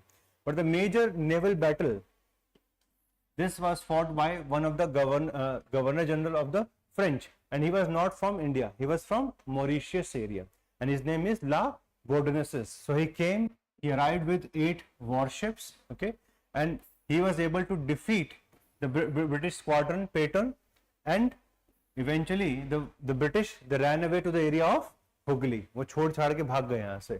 Initial reverses for the British in the naval battle, and the conflict marked the beginning of first Carnatic War between the British and the French colonial power in India.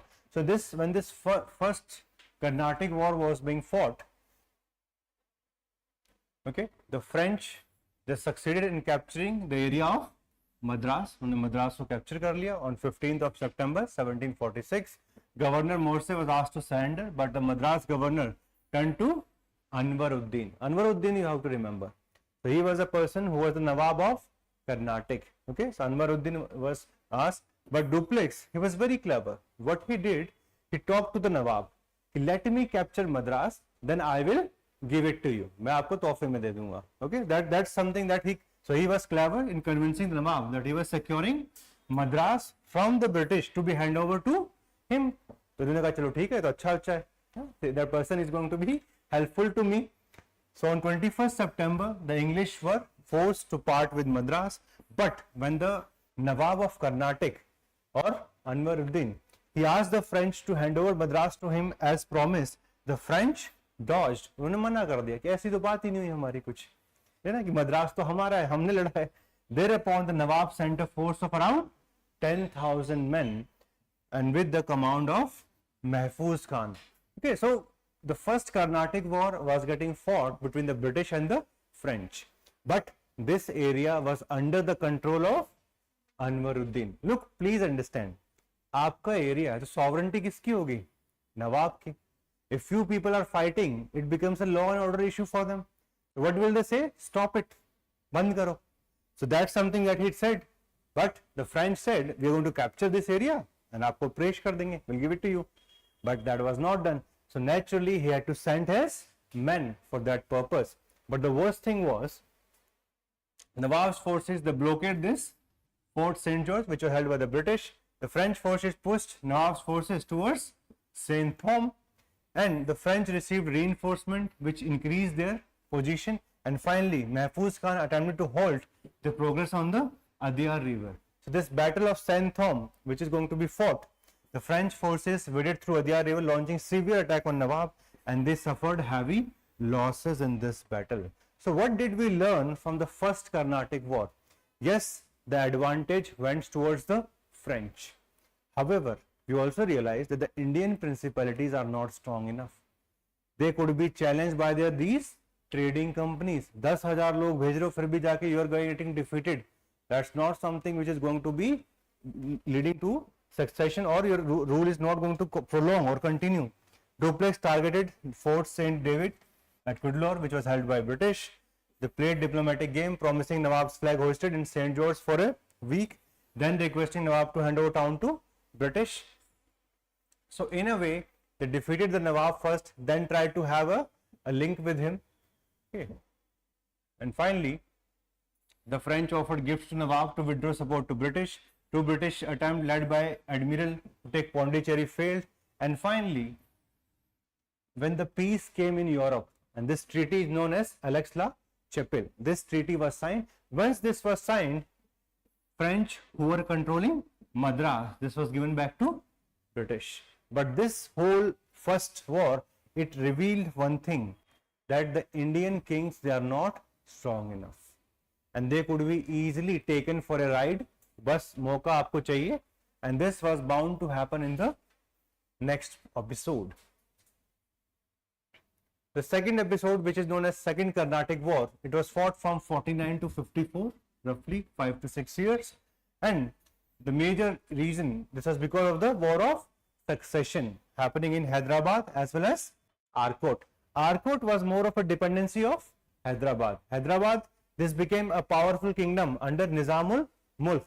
But after his death, eventually we see a war of succession. So the French, okay, the French were supporting Muzaffarzang for the Nizam of Hyderabad and Chanda Sahib for the Nawab of Carnatic. ये उनके contender थे.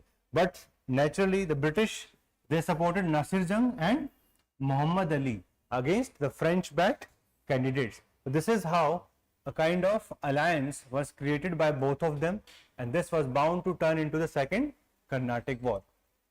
The first battle to be fought, it was the Battle of Ambur. In this battle, Muzaffarjang along with Chanda Sahib, they defeated Nizam and Anwaruddin forces.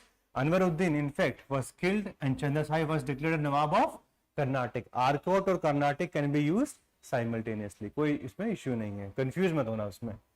The French-led forces then entered Deccan after this victory, and Nasir Jang, he was killed. Muzaffarjang was made Nizam of Hyderabad, fulfilling Duplessis' ambition temporarily, and the French received money and territory from both Nizam as well as Nawab of Arcot. This is something you have to remember. In 1751, this is 1751, where the plan of Duplessis is reaching its height. ना दोनों area के में उनके candidates आ चुके हैं, but the anti-climax will also start immediately, and the anti-climax will happen because of the shrewdness which was shown by Robert Clive. Robert Clive said कि आरकोट को seize कर लेते हैं, ये लोग फाइट कर रहे हैं एक दूसरे के आगे जा जाके, what we'll do, we will seize the Arcot. So let us see what will happen. So once both these parties won, Bassi, he was a French general, okay, he was sent to protect Muzaffarjang, but what happened? Muzaffarjang died and Salabat Jang, he was put on throne. And Chanda Sahib, he was against Muhammad Ali. Muhammad Ali, he was the son of Anwaruddin. So he knew कि Muhammad Ali जब तक जिंदा रहेगा, there is always going to be a contest. And this Anwar Ali had taken a refuge in the fort of Tiruchirappalli. So that's why he went to Tiruchirappalli. So when Chanda Sahib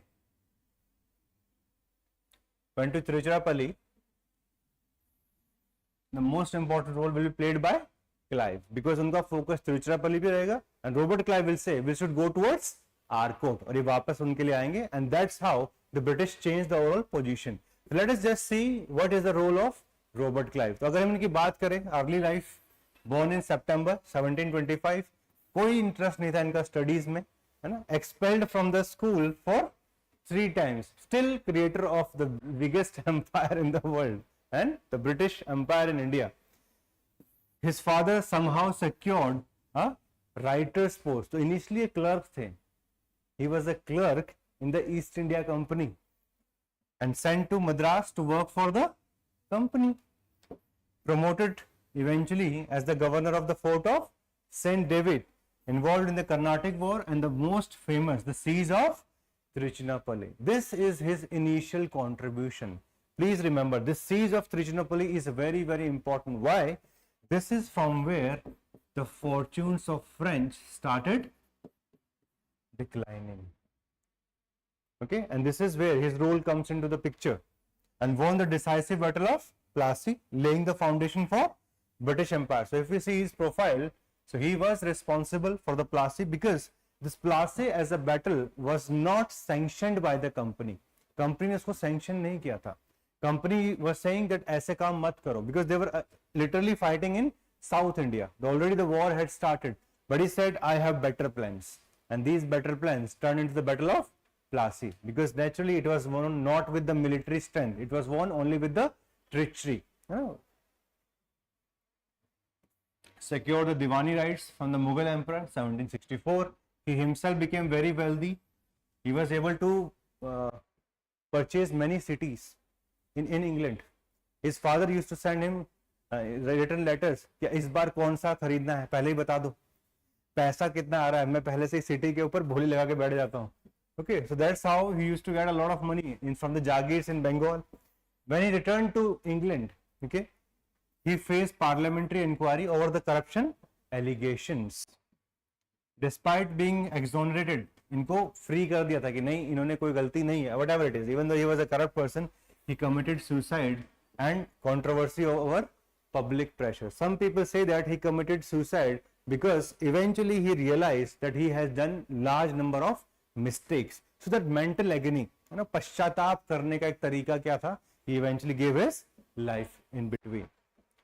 But he was instrumental in creating British control in India, and later on his image got tarnished by allegations of corruption. That is something which we have to remember about him. Let us come back to what we were doing, because in between इनके बारे में थोड़ी सी profile जाननी थी. So the context, as we see, Duplex was trying to control Tiruchirappalli, because this is where Muhammad Ali was sitting, and he was a threat. He was a threat to Chanda Sahib until he was alive. So Muhammad Ali faced a challenge with limited troops and some English assistance. Clive proposed the alternate strategy. यार ये लोग कहाँ जा रहे हैं? Tiruchirappalli. So where should we go? We should go to Arcot, and Arcot, it was the capital of Carnatic, while French and the Nawab focused on Tiruchirappalli, and this was going to become a historic decision. He moved from Fort St. David with a small force, received some support from the Raja of Mysore as well as Tanjore, and finally, okay, while this was seen by Chanda Sahib, he sent around 3,000 troops along with his son Raja Sahib to capture Arcot. However, they were able to capture it for how many days? 53 days. And within these 53 days, okay, despite being outnumbered, his forces held Arcot, and in subsequent battles, including Arni, Kavaripakam, Muhammad Ali's forces emerged victorious, and Chanda Sahib, he was captured and executed. So this is how the anti-climax started. Both Chanda Sahib as well as Muzaffar Jung, okay, they were now becoming prominent. But as we see, by the end, the things started to take the different turn. In Europe, Britain and France were not at war, leading to disapproval of companies' conflict in India. French, उनके सामने सिर्फ एक demand रखी गई, that you have to call back Duplex. Duplex was a very visionary in terms of creation of empire. The first person who thought of the idea of subsidiary alliance. The whole system was not created by him, but he was the first one. He was fighting alongside Hyderabad as well as Carnatic. He was the first one to venture into these kinds of initiatives. And this Treaty of Pondicherry was signed in 1755, establishing mutual non-interference in Indian princely quarrel and defining their territorial possession. So whatever positiveness which was there with the French, it was coming towards a draw by the end of Second Carnatic War. Then comes the third one, okay, the most arduously fought one. Again, the arch rivals, they fought for roughly 7 years, and this war began in North America. This war was fought in Europe also, and finally it manifested in India itself. So this war was fought in multiple parts of the world. It was a very prominent one. But before this war was fought, one important event happens in Indian history, and that is the Battle of Plassey. Why Battle of Plassey is important? Because the British got a lot of money because of this, and this money was now going to be utilized in the Third Carnatic War, where the French would be struggling to pay their soldiers on time. पैसा देने का पैसा ही नहीं है उस चीज के लिए, सैलरी देने के लिए. While the British, they are sending support from Bengal incessantly. Mir Jafar, who comes to power, he gives a check, भर लो जितना जीरो डालना है, and take it to the south. So that's why this battle is very very important for them. Okay, इसका सबसे बड़ा reason यही है, all the money, all the richness of Bengal was eventually utilized for capturing south and then the rest of the India. That's why there's a term that Bengal emerged as a plundered and a sponsored state. Okay, it emerged as a plundered state because इसका सारा पैसा लूट लिया और इसका पैसा लूट के क्या किया, एज ए स्पॉन्सर्ड स्टेट. दोस्तों में होता है ना, आज की चाय तुम्हारा, तुम स्पॉन्सर करोगे, आज ये करोगे. बंगाल से पूछा नहीं गया, नहीं आज से सिर्फ तुम ही करोगे. This is the responsibility which is given to you. बहुत पैसा है तुम्हारे पास. So this is how Bengal was the richest province. In fact, the only province which used to settle its dues with the Mughal emperor on time, it was Bengal. Pre-payment करते थे, advance payment of taxes. बहुत पैसा अपने पास, ले जाओ थोड़ा बहुत, कोई दिक्कत वाली बात नहीं है. That's why British they did the right thing. If you are an empire builder, क्यों साउथ में लड़ाई कर रहे हो? When North India is ready, है ना, with these kinds of maneuvers, है ना, बस एक बार आपको आके बात करनी है. And all of them, they went against Siraj-ud-Dowla. That's why there's a very famous statement. This comes from M.A.R. Marriott. He says that Dupleix made a cardinal blunder. He made a cardinal blunder for finding the key of India in Deccan. Clive sought, है ना, उन्होंने मंथन किया, सोचा, and found the key in Bengal. तो चाबी बंगाल में थी और लॉक कहाँ ढूंढ रहे थे? साउथ में ढूंढ रहे थे. South was neither having the resources to capture the rest of the India and it was politically very volatile. एक छोटे से कर्नाटक के लिए 4 राजा लड़ रहे हैं. यहाँ पे देखो सब रेडी बैठे हैं, आप शतरंज करिए, हम आगे आगे आते हैं आपके. So that's why it was a low hanging fruit. है ना, low hanging fruit का मतलब समझते हो, जो सबसे पहले ले सकते हो. बट ये ध्यान सिर्फ किसको आया? क्लाइव को. और क्लाइव भी यहाँ क्यों पहुंचा, उसके पीछे एक story. Okay, so let us try to understand. So if we see Bengal,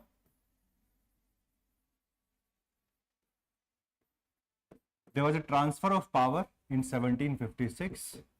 The Nawab who came to power, he was Siraj-ud-Dowla. Okay, he was Siraj-ud-Dowla. Siraj-ud-Dowla, he was young, a bit hot-tempered, and as a result of that, he was not liked by the majority of the officials of the court. In the same year, the fort which was constructed by the British, what was the name of the fort? Fort William. Okay, this fort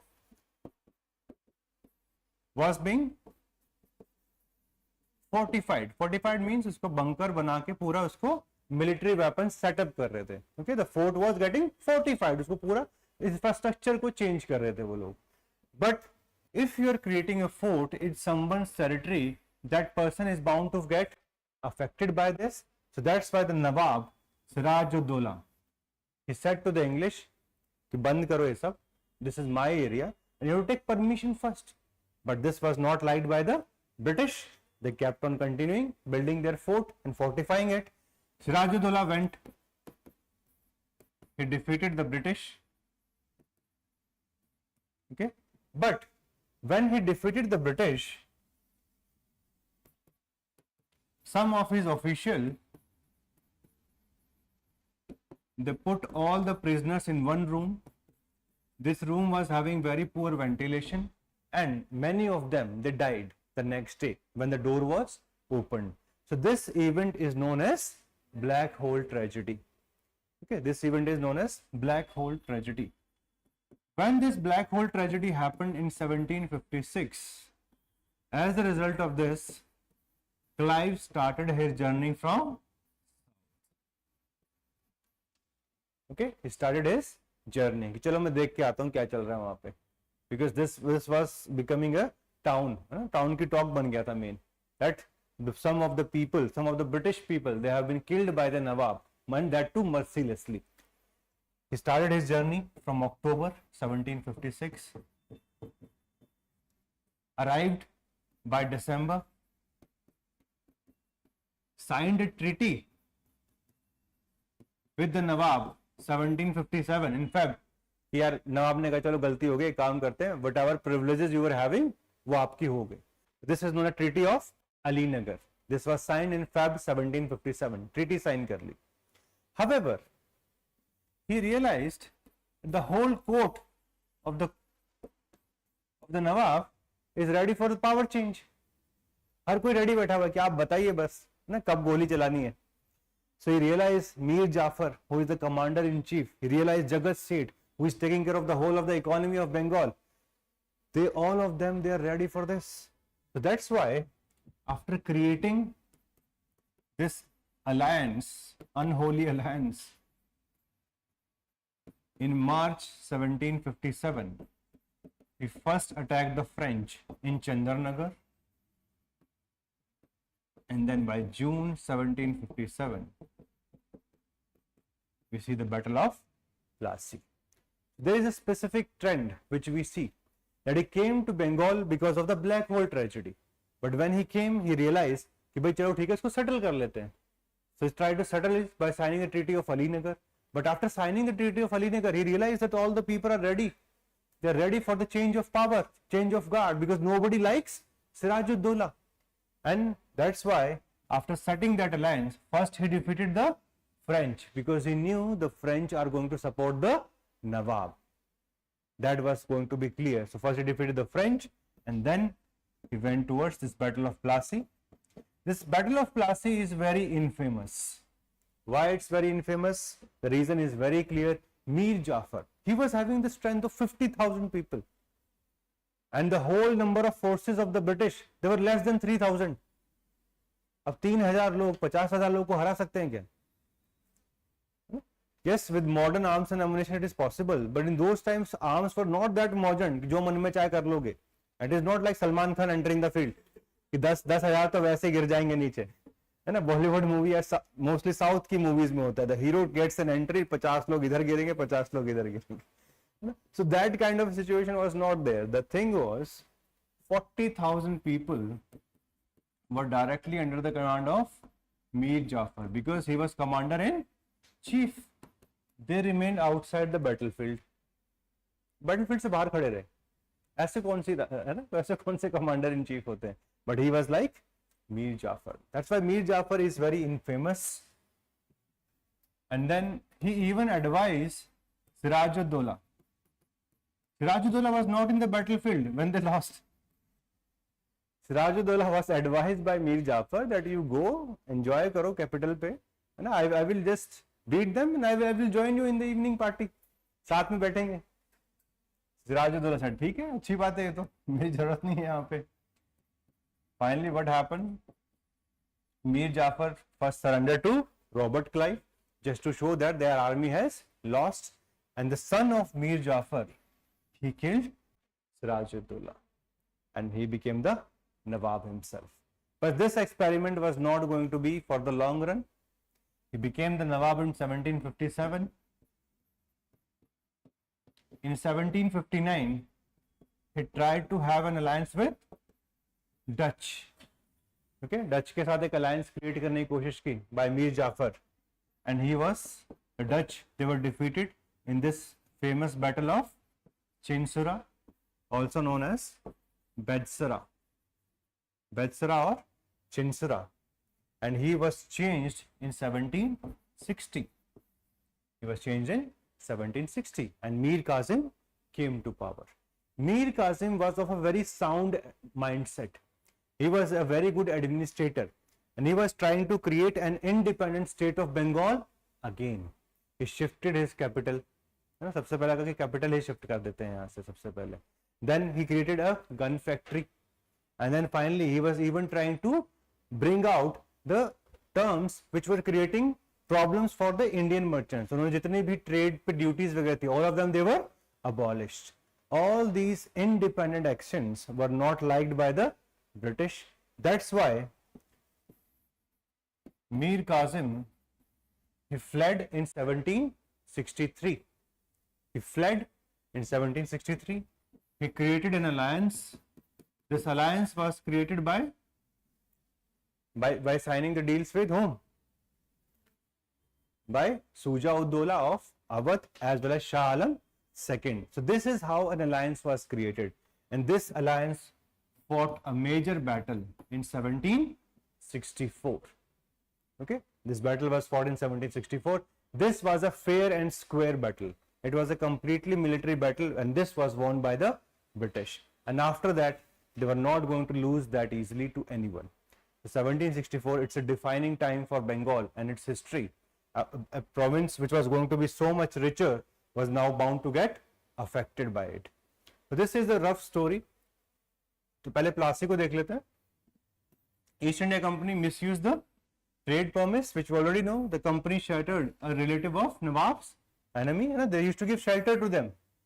Okay, like there was one Begum known as Gaseti Begum. She was given refuge by the British. So that's why the Nawab was not happy with the British action. So he was the one who captured the fort. William. British sent forces under Robert Clive and Admiral Watson. The Black Hole of Calcutta incident occurred, as we know.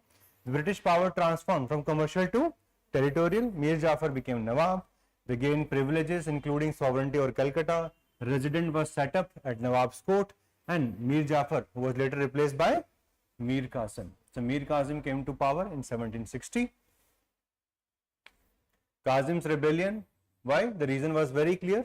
He wanted to just show himself as an independent personality, which was not liked by the British. So he fled, okay, and he formed an alliance with Shah Alam II as well as with Shuja-ud-Dowla. They fought this battle of Buxar, which they lost the British victory due to superior military, and then they signed one of the most famous treaty for the British, is the Treaty of Allahabad, signed in 1765. Through this treaty, they got Diwani right, the right to collect revenue from the province of Bengal, Bihar as well as Odisha, and this was very, very important. They also got 3 Bengal districts, Burdwan, Chittagong as well as Midnapur. Sovereignty over Calcutta was now complete, and they became the rulers of Bengal. So these two battles are very important, and through them Bengal fell under the control of British. But seeing it from the point of view of Third Carnatic War, the first battle was very defining. Why? Because that gave them money. All the revenue of the Bengal, वो तो उनके पास तभी आ गया था, and this money was bound to be utilized for fighting against the Third Carnatic War. Okay, so the outbreak of Third Carnatic War, as we already seen, it was because of a 7-year war which was fought there. The British captured the French settlement in Chandarnagar, which we have already seen. Count de Lally, he was appointed as French commander in India. He captured Fort Saint David in southern India. He targeted Tanjore but failed. Then he even recalled Bassi. Bassi, he was stationed at Hyderabad. But this was a very big mistake. Why?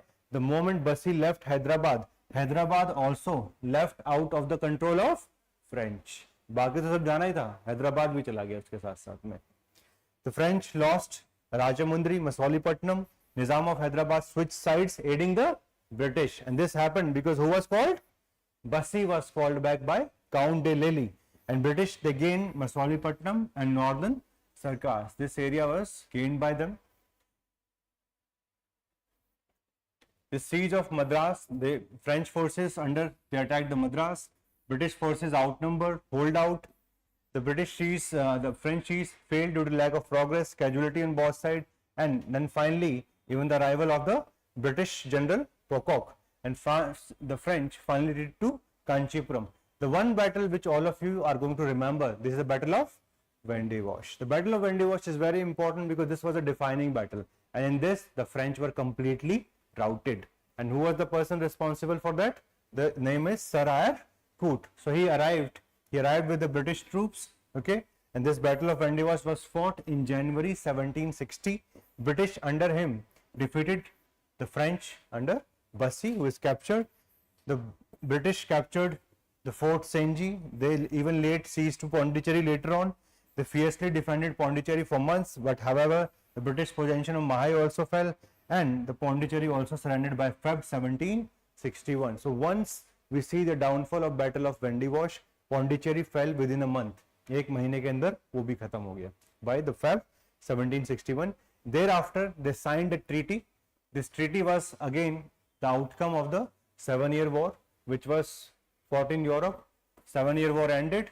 France, they regained Pondicherry as well as Chandarnagar with limitation naturally. Now they cannot pursue their political activities. They will only engage in commercial ventures. French influence restricted to specific trading posts in India. The British became the dominant colonial power in India, and finally, East India Company transformed from a trading entity to territorial power. So, Battle of Plassey, major important victory. Then comes the Battle of Vendy Wash, very important. And finally, the Battle of Buxar in 1764. After 1764, now the British had to look after one or the other form of administration. Okay, so when we talk about administration, let me just give you a brief review. The British administration has two stages.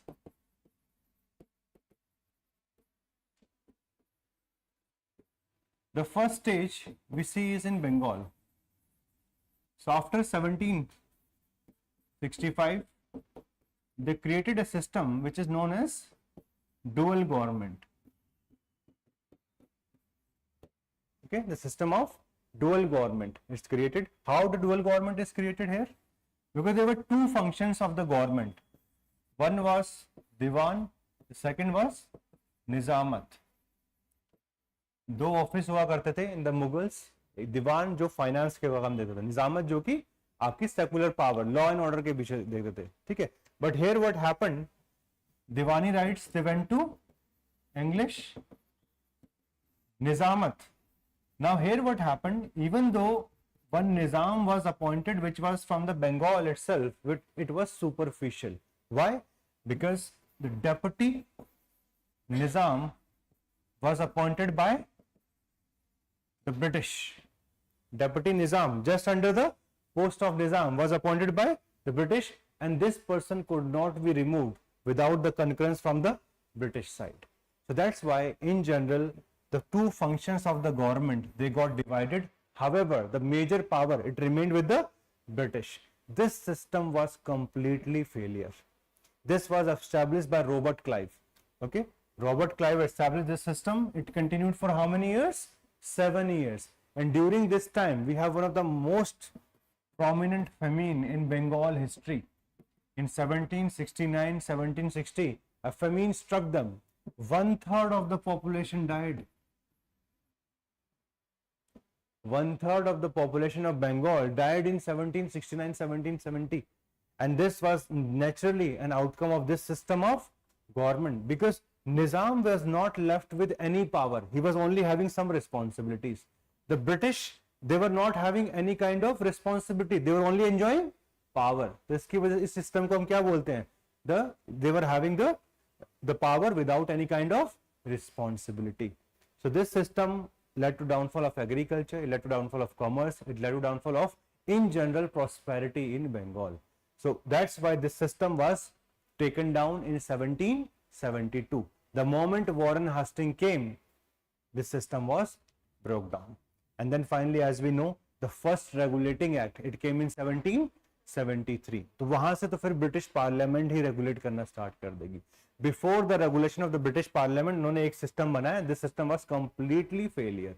So please remember, this system is known as dual government. Dual government because power दो government के बीच में divide कर दिया. Financial power completely with the English, and the civil power, it was with the Nizam. However, the Nizam was a puppet because the deputy Nizam was again under the control of British. Why they did so? उन्होंने ऐसा system सोचा क्यों शुरुआत में? इसके काफी सारे reasons हैं, आपको याद रखने. Like number one, they were having this fear that if they will come out in open, an anti-alliance may be created against British. लोग ये सारे जितने भी पावरफुल अपने नॉबल्स थे, they could create an alliance against the British. So they were afraid of that. Second, they were not aware of the nitty-gritties of the administrations of India. They were not aware how to administer them. वो भी एक बहुत बड़ा challenge था उन लोगों के लिए. And number three, if you want to come into administration, you require a number of strength. जितने लोग ब्रिटिश को एडमिनिस्ट्रेशन में लगा सकते थे, but the strength was on the lesser side. क्योंकि इतने बड़े प्रोविंस को अगर आपको रेगुलेट करना है, you require thousands of people from British, and that was not available. So as a result of these difficulties, they did not venture out into direct governance in the initial era. So what they did, they just tried to solidify themselves. कि भाई हम हमारा face छुपा के रहते हैं, हमेशा ये लगेगा कि कौन रूल कर रहा है? निजाम. The responsibility will come on the Nizam and we will be safe. from both people. There will be no accountability. Will be safe from the other powers also, because we are not in front of them. Okay, so that's why this system continued. This system was to be abolished, and from 1773 till 1935, different sets of systems of administration were installed by the British. इसका भी एक थोड़ा सा system समझ लो, ठीक है? The first act which regulated them, it was the Regulating Act of 1773. This system, for the first time, they came out with the office of Governor General of Bengal. They went for centralization, and even the provinces of Bombay as well as Madras, they were now subservient to the Governor General of Bengal. उसके नीचे थे, ठीक है? All the legislative power, they were taken away. Then Executive Council was created for the Governor General. This was bound to have around 4 members. The total number of members became 5, Governor General plus 4. This was bound to create a problem. Why? Because veto power नहीं दिया था Governor General को. Veto power नहीं दिया तो हमेशा ये लोग क्या करते थे? 3 लोग एक साइड रहते थे. And who was on the losing side? Governor General of Bengal. This was the problem with this regulating act. For the first time, they created Supreme Court of Bengal, but they did not came out with the clear jurisdiction. तो इसमें भी बहुत सारी problem रही. That's why eventually they came out with Amending Act of 1781. उसके अंदर फिर इसमें जो भी प्रॉब्लम्स थी, on the jurisdiction of Supreme Court, they were ironed out. उसको उन्होंने चेंज किया. इस एक्ट में उन्होंने पहली बार ये भी लिखा कि आप गिफ्ट्स नहीं ले सकते, है ना? वो तो as a civil servant you should not take, but they had to write it down in the act that all kinds of gifts, they are not to be accepted, because that will be charges of corruption. Okay, so these kinds of things came in 1773. However, the British were not happy with it, the parliament, and eventually they came out with the most important act, and this act is known as Pitt's India Act.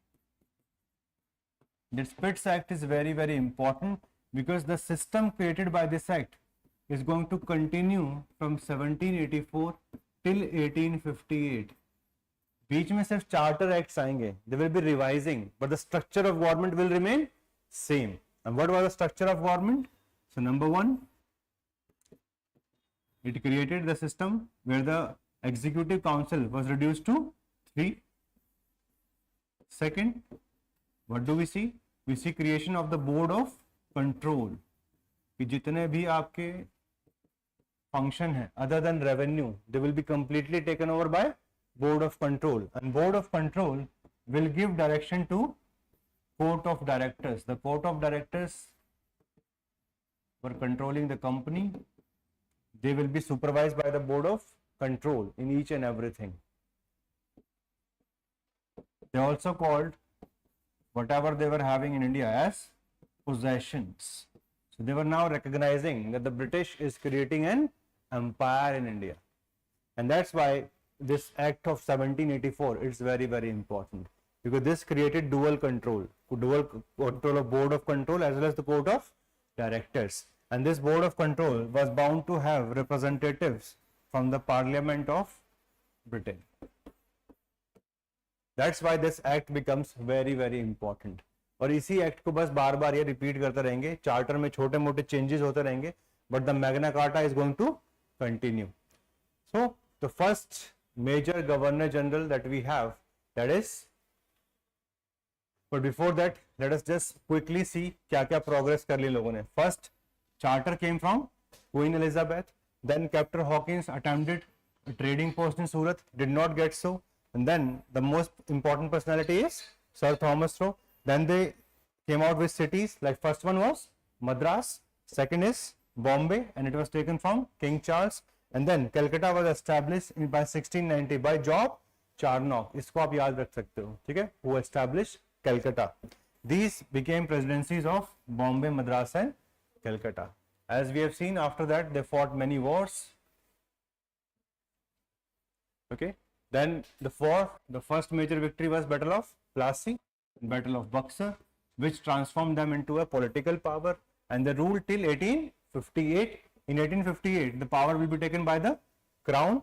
Then the early governors that we have, Robert Clive, In between there was some successor which includes Wells as well as Cartier. And then the next important personality is Warren Hastings. Warren Hastings was appointed as governor in 1772.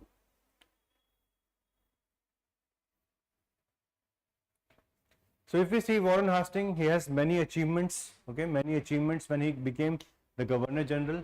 The first major achievement was abolishing of dual system, जो हमने देख लिया, that the separation of the Nizamat and that of the Diwani, उसको उन्होंने abolish किया सबसे पहले. So the company took over revenue collection from the Nawab. The Hastings halved the Nawab's annual allowance also. Annual tribute जो था तो Mughal Emperor, it was stopped. As per the Treaty of Allahabad, इनको 26 लाख उनको हर साल देने थे. But now this was stopped. No more to be given. Board of Revenue was established in Calcutta to oversee collection. Collectors, they were appointed in each district. Calcutta became the capital of Bengal. Then he also tried to solve the system of land revenue system, but उसमें ये fail होंगे, ठीक है? Because permanent settlement कौन लेके आता है last में? Cornwallis. So 5 yearly settlement के साथ ही आए to assess the land value. Okay, जमींदार were given the chance to participate in land revenue auction. Reforms to protect peasantry. Some specific steps were taken. He also tried to restrict the increase of rent, okay, on the peasantry. However, his revenue measures were not successful. The zamindars failed to pay, and the system ultimately proved unsuccessful. First, he went towards 5 yearly settlement. It failed. Again went to 1 yearly settlement. It continued. 1786, we see the arrival of Lord Cornwallis. He was sent with this specific instruction कि जाके कोई settlement system create करो. We want stability of revenue. Without stability of revenue, state can never be stable. आज की date में government of India को पैसा मिलना बंद हो जाए तो कैसे करेगी सारे काम? Okay, so the budget, it requires stable revenue streams, and that is something which was to be created by Cornwallis in the coming time. Then he also led against the reforms were required in judicial system. So corruption was there. The judgments of Nawab were not, they were mostly careless, and the zamindars, they were corrupt and prejudiced. That's why he established district courts as well as criminal courts. They were also changed कि भाई दोनों की jurisdiction अलग तरीके से रहेगी, ठीक है? Civil court they were created. Appellate court was also done. The highest civil court, it was bound to have governor and 2 council judges. It was known as Sadar Diwani Adalat, and the one with the criminal jurisdiction, it was known as Sadar Nizamat Adalat, which was going to have Indian judge appointed by governor in council. Plus many Hindus and Muslim law experts, they were brought into the judiciary, and the Hindu laws, they were compiled from Sanskrit and they were translated to Persian as well as English, so that they can be made uniform. Trade regulations were also done by him. He abolished the system of dastaks, which was initially even abolished by the Mir Qasim. He reduced the number of custom houses. Private trade by the company servant, it was reduced. Okay, he also introduced a uniform system of postage system. Bank was started in Calcutta. Improved the police in Calcutta. Many of the dacoits, they were done with the law. Then the important act, and that is the Regulating Act. This Regulating Act, as we have just discussed, the background was very clear. East India Company had grown significantly. Now they were having a large number of revenue under their control. There was a very big famine which led to the death of around 1/3 of the population of Bengal. Financial troubles plagued the company. They even asked the British government that we need 1.4 million pound. Paisa de do. It was a very big contrast. The company was always on the weaker side. The civil servants were rich. तो पैसा कहाँ जा रहा था? जितना भी आ रहा था वो सिविल सर्वेंट के घर जा रहा था, कंपनी के पास नहीं रहता था. That's why some kind of scrutiny was done, and as per the scrutiny, this Regulating Act was passed by the Parliament. So facing bankruptcy, the company sought a loan from the British government. तो उन्होंने कहा अच्छा loan चाहिए, क्या? हाँ चाहिए, ठीक है, एक छोटा सा एक्ट है साथ में, वो मान लो, आराम से दे देंगे लोन तुम लोगों को. The British Parliament saw a need to regulate the company's affairs. A select committee was brought in to investigate it, and finally on the basis of recommendations of this committee, the act was passed in 1773. Points हम already बात कर चुके हैं. First of all, the establishment of Governor General, Executive Council brought in, restricted the company's political and military activities, demanded financial accountability from the company. Significance: for the first time it brought in direct parliamentary control, and second, it paved the way for centralization because Bengal को ज़्यादा power दे दी इन्होंने in a comparison to both Madras as well as Bombay. So there was a kind of centralization. Then reforms in the company governance also. Term was extended from 1 to 4 years for the court of directors. Okay. Then Governor General, he is to be established with 5-year term. Executive Council with how many members? 4. Decision making majority vote ruled, है ना. तो veto power नहीं दिया उनको, सिर्फ एक power दिया गया था. उसको क्या बोलते हैं? Casting vote. I hope all of you understand the meaning of casting vote. That if there is a draw, if there are 4 members and the vote is split 2 versus 2, in that occasion he can vote. तो इनके पास सिर्फ majority vote का part था. He was not a part of the veto as such. So supremacy over presidencies, both Madras as well as Bombay, they were now under the control of Calcutta or Bengal. Judiciary, Supreme Court was established, judicial independence was ensured, and this was confirmed even by Royal Charter, and anti-corruption measures were taken, like that of gift ban, that you cannot accept gifts. So all these provisions were there in the Act of 1773. If we see merits and demerits, तो merits क्या निकल के आते हैं? Number 1, parliamentary oversight was increased on the functioning of company. The concerns for the British interest was also acknowledged. The arbitrary rule of the company was now come to an end, and finally a framework for future governance. But इसमें बहुत सारी problems थी. Number 1, the Governor General was weak. In fact, Warren Hastings के हर decision के against वो लोग कुछ करने लग जाते थे. ठीक है, तो he was like कि fed up. Governor General मैं हूँ या ये लोग हैं. That's the problem. Second, unintended consequences. Nobody knew ki what is going to happen. So like we have conflicts like Rohilla war.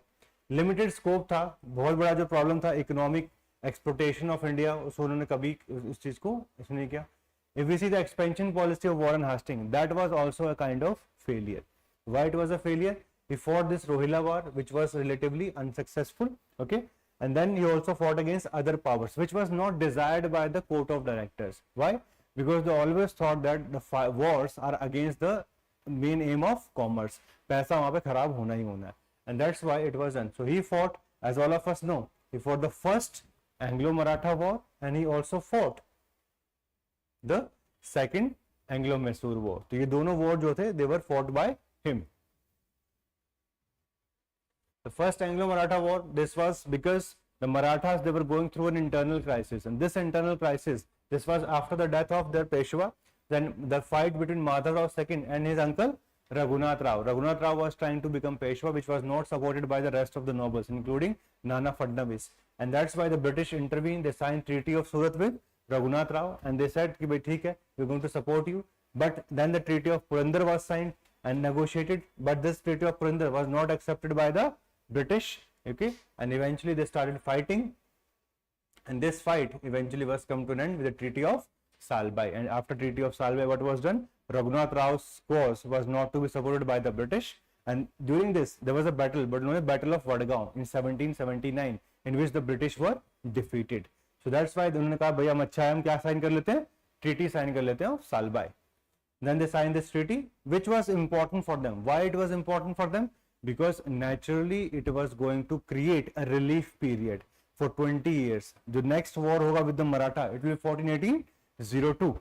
So that's why those 20 years will be utilized by them to strengthen themselves. That's why it is important. Second Anglo-Mysore war, so first it was fought at the time of Hyder Ali. Hyder Ali defeated the British and they signed the humiliating Treaty of Madras.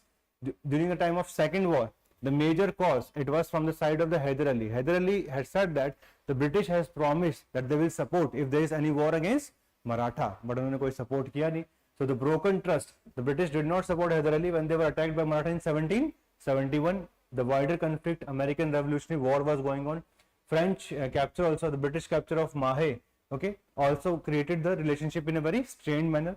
And finally, the failed alliance. So what happened? The course of the war, early Mysore victories were there, but Hyder Ali, he died in between, and the fight was carried forward by Tipu Sultan, and eventually it came to a draw.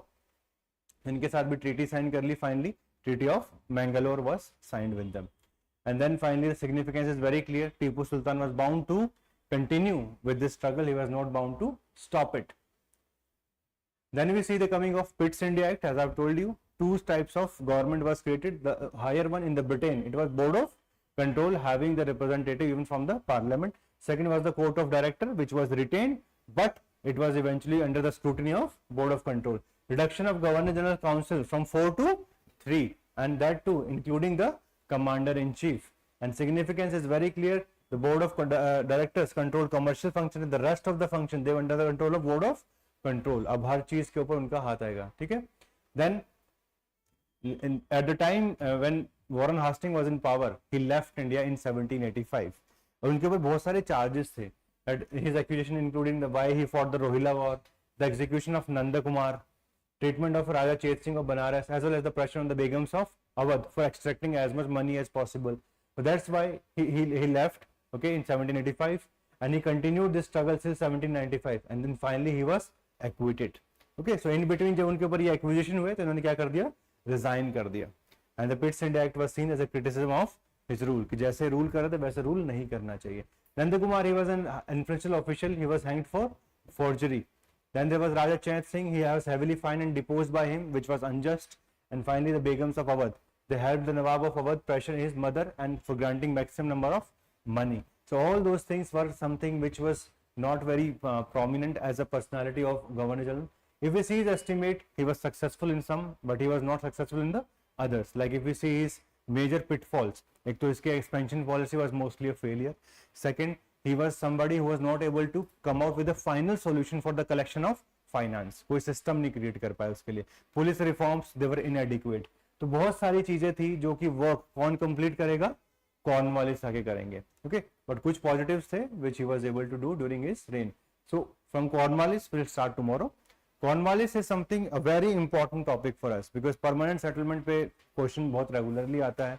His reforms are very important. In fact, he is the father of civil services. The exam you are preparing for, the initial structure, it was created by Lord Cornwallis. And plus बाकी की भी जितनी भी मतलब essential चीजें हैं, चाहे judicial reforms हो, ठीक है, everywhere we see his name.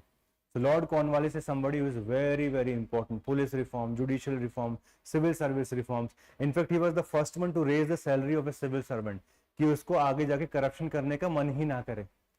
ठीक है, if you see the Singapore and India, there is a very big difference. In Singapore, the salary are so much कि civil servant को कोई incentive ही नहीं है corruption करने का. In India, still the salaries are on the lesser side because we have very large bureaucracy and the state is not having that high level of finances. That's why one of the method of the reducing the corruption in any government is to increase the salaries of civil servant. कि incentive ही खत्म कर दो. And that is what was done by Cornwallis. So it is very important for us and इस पे question काफी regularly आता रहता है. ठीक है? So that's it for today. We'll meet tomorrow in the same time.